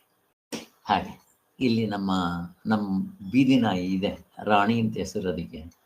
ಅಕ್ಕಪಕ್ಕದಲ್ಲೋ ಅಲ್ಲೋ ಇಲ್ಲ ಯಾರಾದರೂ ಹೊಸಬರು ಈ ಡೆಲಿವರಿ ಬಾಯ್ಸ್ ಅವರು ಏನಾದರೂ ಕೊಡೋಕ್ಕೆ ಬಂದರೆ ಬೊಗಳ್ತಾ ಇರ್ತಾರೆ. ನಾನು ಏ ರಾಣಿ ಅಂದರೆ ಸಾಕು, ಅದು ನಾಚ್ಕೊಂಡು ಬಾಲ ಅಲ್ಲಾಡಿಸ್ತಾ ಇರುತ್ತೆ. ಸುಮ್ಮನೆ ಆಗ್ಬಿಡುತ್ತೆ. ಅದು ಹೇಗಿದೆ ನೋಡ್ರಿ. ಹಿಡ್ಕೋಬೇಕು ನಮ್ಮ ಅಪ್ಪನ್ನ. ಅವನಿಗೆ ಏನು ಬೇಕಾದರೂ ಕೊಡ್ತಾನೆ ನಮಗೆ. ಇದು ನಾವು ಸುಮ್ಮನೆ ವಿಷಯಗಳನ್ನ ಇಟ್ಕೊಳ್ಳೋದು, ಹಣ ನಂಬ್ಕೊಳ್ಳೋದು, ಇವು ಮಾಡ್ತೀವಿ. ನಂಬ್ಕೋಬಾರ್ದು ಅಂತಿಲ್ಲ, ಮಾಡ್ರಿ. ಬಟ್ ನಾವು ಇದು ಮುಖ್ಯವಾಗಿ ಇಟ್ಕೋಬೇಕು. ಇದು ಆದ್ದರಿಂದ ಇಷ್ಟಾರ್ಥಗಳನ್ನು ನೆರವೇರಿಸುವ ಪರಮೇಶ್ವರನ ಪರಮಾತ್ಮನ ಎಲ್ಲಿದ್ದಾನೆ? ವೈಕುಂಠ ಕೆಲಸದಲ್ಲಿದ್ದಾನೆ, ನಮ್ಮ ಹೃದಯದಲ್ಲೇ ಇದ್ದಾನೆ. ಅದು ನೋಡ್ಕೊಳ್ಳೋ ಕರೆ ಬರಬೇಕು ಅಷ್ಟೇ. ನಮ್ಗೆ ಅದರ ಮೇಲೆ ನಂಬಿಕೆ ಬರಬೇಕು, ಶ್ರದ್ಧೆ ಬರಬೇಕು, ಭಕ್ತಿ ಬರಬೇಕು. ಈಗಂತೂ ನಮ್ಗೆ ಅದರ ಪ್ರಶ್ನೆನೇ ಇಲ್ಲ. ಅಪರೋಕ್ಷ ಜ್ಞಾನ ಆಗಿದೆ. ಎಲ್ಲ ಹೊರಗಡೆ ಇದ್ದಾನೇನೋ? ಏನಿಲ್ಲ, ಈಗಲೂ ಇದ್ದೀವಿ ನಾವು. ಅಲ್ಲ ಅವನಲ್ಲೇ. ಕನಸ್ಕೋಗ್ಲಿ ಅವನೇ, ನಿದ್ದೆಗೆ ಹೋಗ್ಲಿ ಅವನೇ. ಇವೆಲ್ಲ ನಮಗೆ ಸ್ಪಷ್ಟವಾಗಿ ಅರ್ಥ ಆಗಿದೆ. ಇಷ್ಟು ಯಾವಾಗ ನಾವು ಹೊರಮುಖವಾಗಿರ್ತೀವೋ ನಮ್ಗೆ ಇದು ಗೊತ್ತಾಗತ್ತೆ. ಅದಕ್ಕೆ ಒಳಮುಖ ಬರ್ಬೇಕು ನಮಗೆ. ಅಂತರ್ಮುಖರಾಗಬೇಕು ಅನ್ನೋದು. ಆದ್ದರಿಂದಲೇ ಈ ಯೋಗಿಗಳ ವರ್ತನೆ ನಮ್ಗಳ ವರ್ತನೆಗಿಂತ ವಿರುದ್ಧವಾಗಿರುತ್ತೆ. ಅವ್ರಿಗೆ ಗೊತ್ತು, ಅದಕ್ಕೋಸ್ಕರ. ಆದ್ದರಿಂದ ಅವರ ಚಿತ್ತವನ್ನ ಸಂಪೂರ್ಣವಾಗಿ ಹಿಡಿತದಲ್ಲಿಟ್ಕೊಂಡಿರ್ತಾರೆ. ಯಾವ ವಿಷಯಗಳನ್ನ ಅವರು ಕಾಮಿಸೋದಿಲ್ಲ, ಇದೇ ಬೇಕು ಅಂತ ಹಠ ಇಲ್ಲ. ಆ ಸಂದರ್ಭಕ್ಕೆ ದೇವರು ಏನು ಕೊಟ್ಟರೆ ಅದರಲ್ಲಿ ತೃಪ್ತಿಯಾಗಿರ್ತಾನೆ. ಅಪರಿಗ್ರಹವಾಗಿರ್ತಾರೆ ಅವರು. ದೇವರು ಕೊಟ್ಟಿರೋದ್ರಲ್ಲಿ ತೃಪ್ತಿಯಾಗಿರ್ಬೇಕು. ಅದು ಪರಮಾತ್ಮ ಕೊಟ್ಟಿದ್ದು ಅಂತ ಏನು ಕೊಟ್ಟರೆ ಅದರಲ್ಲಿ ತೃಪ್ತಿ ಇರೋದು ತುಂಬ ದೊಡ್ಡ ಕಲೆ. ಇದು ನಾವು ಮೊದಲಿಂದ ಅಭ್ಯಾಸ ಮಾಡ್ಕೋಬೇಕು. ಹಾಗೆ ಅದೇ ರೀತಿ ಯಾವುದಾದ್ರೂ ವಿಷಯಗಳನ್ನು ನೋಡುವಾಗ ನಮ್ಮ ಇಂದ್ರಿಯಗಳು ಮನಸ್ಸದ ಹಿಡಿತದಲ್ಲಿರಬೇಕು. ಅದಕ್ಕೆ ಸಂಸ್ಕಾರ ಮೂಡದೇ ಇರೋಂಗೆ ಆ ವಿಷಯಗಳನ್ನ ನೋಡಬೇಕು, ಅನುಭವಿಸ್ಬೇಕು. ಅದು ಸಂಸ್ಕಾರ ಮೂಡಬಾರ್ದು, ಪ್ರಿಂಟ್ಔಟ್ ನಮ್ಮ ಮನಸ್ಸಿನಲ್ಲಿ ಹಿಡ್ಕೋಬಾರ್ದು. ಯೋಗಿಗಳ ಮನಸ್ಸು ಹೀಗೆ ವಿನೀತವಾಗಿರುತ್ತದೆ. ಯಾವ ವಿಷಯಗಳಲ್ಲೂ ಸಹೃದಯ ಇಲ್ಲದ ಅದು ಹಿಂತಿರುಗುತ್ತೆ. ಅದಕ್ಕೆ ನಮಗೆ ಈ ಯಜ್ಞವಲ್ಕರು ಆತ್ಮವಾರ ದ್ರಷ್ಟವ್ಯೋ ಮಂತವ್ಯೋ ನಿಧಿಧ್ಯಾಸಿತವ್ಯೋ ಅಂತ ಹೇಳಿರೋದು. ಹೀಗೆ ಮಾಡೋದ್ರಿಂದ ಇನ್ನೂ ಅಂತರ್ಮುಖತ್ವ ಇವೆಲ್ಲ ಬರುತ್ತೆ. ಅದಕ್ಕೋಸ್ಕರನೇ ನಾವು ಆತ್ಮನ ಕಡೆ ತಿರುಗಬೇಕು, ಆತ್ಮ ಪ್ರವಣವಾಗಬೇಕು, ಆತ್ಮನ ಚಿಂತೆಯಲ್ಲೇ ಆತ್ಮನಲ್ಲಿಯೇ ನಿಂತು ಬಿಡಬೇಕು. ಆ ರೀತಿ ಚಿತ್ತ ಯಾರಿಗಾಗುತ್ತೋ ಅವನ್ನ ಯುಕ್ತ ಭಕ್ತ ಅಂತ ಕರೀತಾರೆ. ಆತ್ಮನನ್ನು ಚಿಂತಿಸುವ ಯೋಗಿಯ ಚಿತ್ತ ಹೇಗಿರಬೇಕು ಅಂತ ಹೇಳ್ತಾರೆ. ಇನ್ನೊಂದು ಪೇಜ್ ಇದೆ, ಮುಗಿಸ್ಬಿಡ್ತೀನಿ, ಏನಂತ ಜಾಸ್ತಿ ಇಲ್ಲ, ದಯವಿಟ್ಟು. ಇಲ್ಲಿ 19ನೇ ಮಂತ್ರ, ಯಥಾ ದೀಪೋ ನಿವಾತಸ್ಥೋ ನೇಂಗತೆ ಸೋಪಮಾ ಸ್ಮೃತ ಯೋಗಿನೋ ಯಚ ಚಿತ್ತಸ್ಯ ಯುಂಜತೋ ಯೋಗಮಾತ್ಮನಃ. ಯೋಗಿಯ ಮನಸ್ಸು ಹೇಗಿರುತ್ತೆ ಅಂತ ಹೇಳ್ತಾರೆ. ಅದಕ್ಕೆ ಒಂದೆರಡು ದೃಷ್ಟಾಂತಗಳು ಕೊಡ್ತಾರೆ. ಈ ನಮ್ಮ ಧ್ಯಾನ ಯೋಗ ಮಾಡ್ತಾ ಮಾಡ್ತಾ ನಮ್ಮ ಮನಸ್ಸು ಹೇಗಾಗಬೇಕು ಅಂತಂದ್ರೆ, ಈ ಗಾಳಿ ಇರೋ ಕಡೆ ನೀವು ದೀಪ ಏನಾದರೂ ಹಚ್ಚಿಟ್ರೆ ಆ ಗಾಳಿ ಬೀಸೋವಾಗ ಆ ದೀಪ ಹೀಗೀಗ ಅಲ್ಲಾಡ್ತಾ ಇರುತ್ತೆ. ಅದು ನೀವು ಬತ್ತಿ ದೀಪ ಹಾಕ್ಬಿಟ್ರೆ ಅದು ಹಾರೋಗೋದಿಲ್ಲ, ಬಟ್ ಹಿಂಗೀಗ ಆಡ್ತಾ ಇರುತ್ತೆ. ಈಗ ದೀಪ ಹಚ್ಚಿದ್ದೀರಾ, ಗಾಳಿ ಇಲ್ಲ, ಅದು ಹೇಗೆ ಉರಿತಾ ಇರುತ್ತೆ? ಒಂದೇ ಸಮ ಹಿಂಗೀಗ ಆಟ ಆಡೋದಿರೋಲ್ಲ. ನಮ್ಮ ಮನಸ್ಸಂಗಾಗ್ಬೇಕು ನೋಡ್ರಿ. ಇದು ಧ್ಯಾನ ಯೋಗ ಮಾಡೋದ್ರಿಂದ ಮನಸ್ಸು ಒಂದೇ ಸ್ಥಿರವಾಗಿ ಏಕಾಗ್ರವಾಗಿ ಆ ಥರ ಮನಸ್ಸು ಬರಬೇಕು, ಇದಾಗಬೇಕು ಅಂತ ಹೇಳ್ತಾರೆ. ಇದಕ್ಕೆ ಇನ್ನೂ ಒಂದು ದೃಷ್ಟಾಂತ ಕೊಡ್ತಾರೆ. ಬಕಪಕ್ಷಿ ನದಿನಲ್ಲಿರುತ್ತಲ್ಲ, ಒಂದೇ ಕಾಲ ಮೇಲೆ ನಿಂತಿರುತ್ತೆ. ಅದು ನೋಡಿದ್ರೆ ಧ್ಯಾನ ಮಾಡ್ತಾ ಇದ್ದಂಗಿರುತ್ತೆ. ಆ ಕಡೆ ಈ ಕಡೆ ಅಲ್ಲಾಡೋದಿಲ್ಲ. ಅದು ನೋಡ್ತಾ ಇದ್ರೆ ಸುಮ್ಮನೆ ಇದು ಸತ್ಕಿತ್ತು ಹೋಗ್ಬಿಟ್ಟಿದೆ ಅಥವಾ ಬೊಂಬೆನೋ ಅಂತ ಅನ್ಕೋಬೇಕು ನೀವು. ಆ ಒಂದು ನೋಡಿ ಸುಮ್ಮನೆ ಇರುತ್ತೆ. ಕೆಳಗಡೆ ಮೀನುಗಳು ಹೋಗ್ತಾ ಇದ್ರೆ ಲಡಕ್ ಅಂತ ಹಿಡ್ಕೊಂಡ್ಬಿಡುತ್ತೆ. ಆದ್ದರಿಂದ ನಾವು ಧ್ಯಾನ ಮಾಡುವಾಗ ನಮ್ಮ ಮನಸ್ಸು ಬಕಪಕ್ಷಿ ಹಾಗಾಗ್ಬೇಕಂತೆ. ಈ ಎರಡು ದೃಷ್ಟ ಇದ್ಕೊಡ್ತಾರೆ ಎಕ್ಸಾಂಪಲ್ಗಳು. ಹಾಗೆ ಮುಂಡಕ ಶ್ರುತಿಯಲ್ಲೂ ಕೂಡ ಇದ್ರ ಬಗ್ಗೆ ಹೇಳುವಾಗ ಬಿಲ್ಲು ಬಾಣ ಮತ್ತೆ ಇದು ಹೋಲಿಕೆ ಕೊಡ್ತಾರೆ. ಅದಕ್ಕೋಸ್ಕರ ಏನದು? ಪ್ರಣವವೇ ಬಿಲ್ಲು. ಪ್ರಣವ ಅಂದ್ರೆ ಏನು? ವೇದಗಳು, 4 ವೇದಗಳು ಸೇರಿ ಪ್ರಣವ ಆಗುತ್ತಂತೆ. ಆ ಪ್ರಣವ ಸೇರಿ ಓಂಕಾರವಾಗುತ್ತಂತೆ. ಆ ಓಂಕಾರವನ್ನೇ ನಾವು ಮಾಂಡಕ್ಯ ಉಪನಿಷತ್ತಲ್ಲಿ 1ನೇ ಮಂತ್ರದಲ್ಲಿ ಹೇಳಿದ್ದು. ಇಲ್ಲಿ ಬ್ರಹ್ಮ ಗುರಿ, ಅದನ್ನ ವಸ್ತು ಅಲ್ವಾ ಗುರಿ. ಓಂಕಾರ ಬಾಣ, ಇದು ಬಿಲ್ಲು.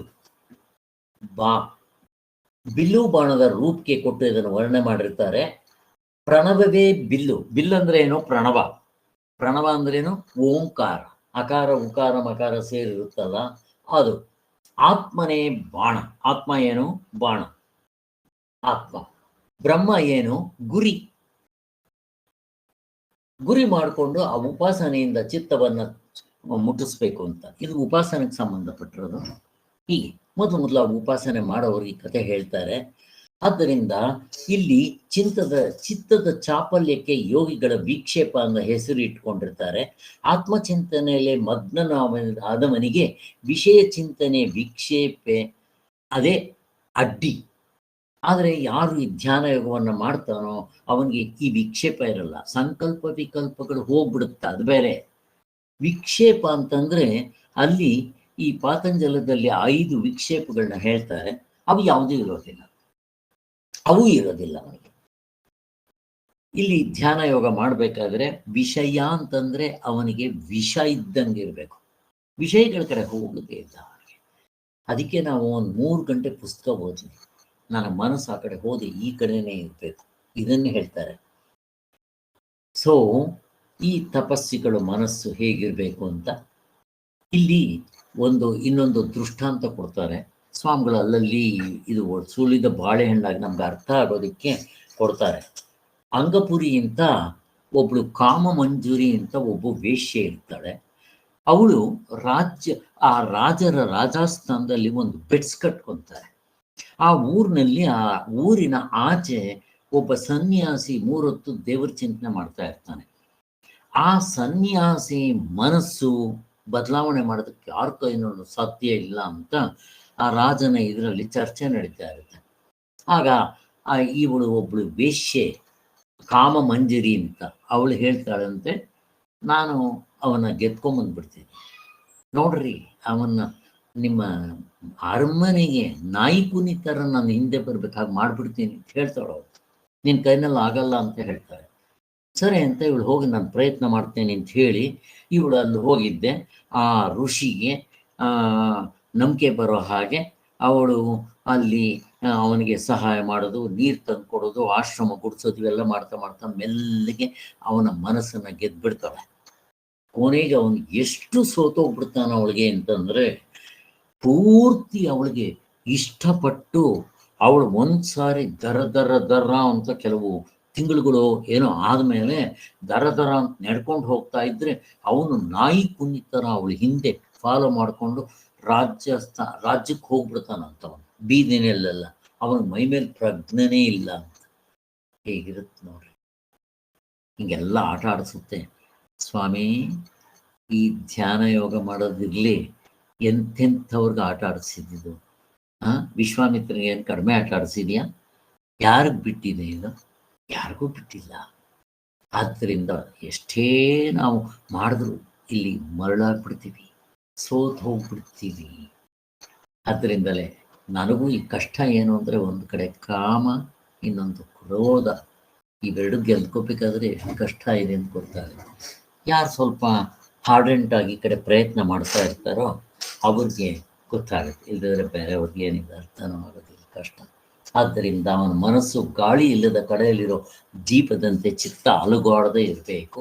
ಅದರ ಜೊತೆಗೆ ಮನಸ್ಸು ಹತೋಟಿಯಲ್ಲಿರಬೇಕು, ಆತ್ಮನ ರುಚಿ ಹತ್ತಿರಬೇಕು. ಅದಕ್ಕೋಸ್ಕರನೇ ನಾವು ಹೊರಗಡೆ ಹೋಗೋದು ಮಾಡೋದು ಇವೆಲ್ಲ ಮತ್ತೆ ಮನಸ್ಸು ಎಳ್ಕೊಂಡು ಹೋಗ್ಬಿಡುತ್ತೆ ಅಂತ ಹೇಳಿದೆ. ಇಂಥ ಧ್ಯಾನ ಯೋಗವು ಎಲ್ರಿಗೂ ಸುಲಭ ಸಾಧ್ಯವಲ್ಲದಿದ್ದರೂ ವಿಷಯಗಳ ಸೇವನೆಗೆ ಎಚ್ಚರಿಕೆಯಿಂದ ಇರಬೇಕು. ಎಲ್ಲರೂ ಬೇಕಾಗಿರುವ ಉಪದೇಶವೇ ಆಗಿರುತ್ತದೆ. ಇದೆಲ್ಲ ಪರಮೇಶ್ವರನ ಪ್ರಸಾದ ಅನ್ನೋ ಭಾವನೆಯಿಂದ. ಯಾರಿಗೆ ಅವ್ರ ಚಿಂತೆ ನೀಗೆ ಇದ್ದಾರೆ, ನಾನು ಹೋಗ್ತೀನಿ. ಈ ಮಾಡಿದ್ದೆ 7:30 ಸ್ಟಾರ್ಟ್ ಮಾಡಿ. ನಿಮಗ್ ಚಿಂತೆ ಇಲ್ಲ, ಅವ್ರ ಚಿಂತ್ಯಾಕೆ ಮಾಡುತ್ತಿದ್ದೆ, ಚಿನ್ಮಯನಿದ್ದಾನೆ ನಿನ್ನ ಚಿಂತೆಯ ಬಿಡಿಸೋ ಗೌರಿ ರಾಮನಿದ್ದಾನೆ ಅಂತಾರೆ. ಹೀಗೆ ಸ್ವಾಮಿ, ಹಿಂಗಿರುತ್ತೆ ಸ್ವಾಮಿ. ಇದೆಲ್ಲ ಪರಮೇಶ್ವರನ ಪ್ರಸಾದ ಅಂತ ಭಾವನೆಯಿಂದ, ರಾಗದ್ವೇಷ ಇಲ್ಲದೆ ನಾವು ಪರಮಾತ್ಮನ ಮೊರೆ ಹೋಗ್ಬೇಕು. ಎಷ್ಟು ಜನ್ಮಗಳ ಸಂಸ್ಕಾರ ಕೇಳುತ್ತೋ ಇದು ಗೊತ್ತಿಲ್ಲ. ಆದ್ದರಿಂದ ನಮ್ಮ ಮನಸ್ಸು ಕದರದೇ ಇರಬೇಕು. ಮತ್ತೆ ಈ ವಿಷಯಗಳ ಕಡೆ ಈ ನಾಯಿ ಬಾಲ ಡೊಂಕಿದ್ದಂಗೆ ಹರಿಬಾರ್ದು ನಮ್ಮ ಮನಸ್ಸು.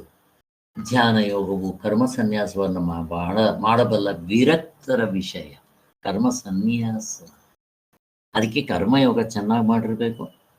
ಇವೆಲ್ಲ ಚೆನ್ನಾಗಿ ಆಗಿದ್ರೇನೆ. ಆಮೇಲೆ ಜಪ ಚೆನ್ನಾಗಿ ಆಗಿರಬೇಕು. ಸಹಕಾರಿ ಸಾಧನಗಳು ಚೆನ್ನಾಗಿ ಆಗಿದ್ರೆ ಮಾತ್ರ ಇದು ಸಾಧ್ಯ. ಅಂಥವ್ರನ್ನೂ ಅಲ್ಲಾಡಿಸ್ಬಿಡುತ್ತೆ. ಅದಕ್ಕೆ ಕೊನೆಯ ಹಂತಗಳಲ್ಲಿ ತುಂಬ ಹುಷಾರಾಗಿರ್ಬೇಕು ಅಂತ ಹೇಳಿ. ಆದ್ದರಿಂದ ಸಾಮಾನ್ಯರಿಗೆ ಕರ್ಮ ಸನ್ಯಾಸಕ್ಕಿಂತ ಕರ್ಮಯೋಗವೇ ಮೇಲು ಅಂತ ಮೊದಲೇ ಎಲ್ಲ ಹೇಳಿದ್ದೆ. ಅದಕ್ಕೋಸ್ಕರನಪ್ಪ ಕೈಲಾದ ಮಟ್ಟಿಗೆ ಶಾಸ್ತ್ರೀಯ ಕರ್ಮಗಳನ್ನು ಭಗವಂತನ ಆರಾಧನೆ ಅಂತ ಕರ್ಮಯೋಗ ರೂಪದಲ್ಲಿ ಮಾಡಿ ಜಪ ತಪಾದಿಗಳನ್ನ ಮೊದಲು ಮಾಡಿಕೊಂಡು ಇವೆಲ್ಲ ಮಾಡಬೇಕು. ಜೈ ಶ್ರೀರಾಮ್. ಅಲ್ಲಿಗೆ ಮುಗಿತು. ಇನ್ನು ಧ್ಯಾನ ಯೋಗದ ಸ್ವರೂಪ 44ನೇ ಅಧ್ಯಾಯ ಆಮೇಲೆ ನೋಡೋಣ. ಇವತ್ತು ಸ್ವಲ್ಪ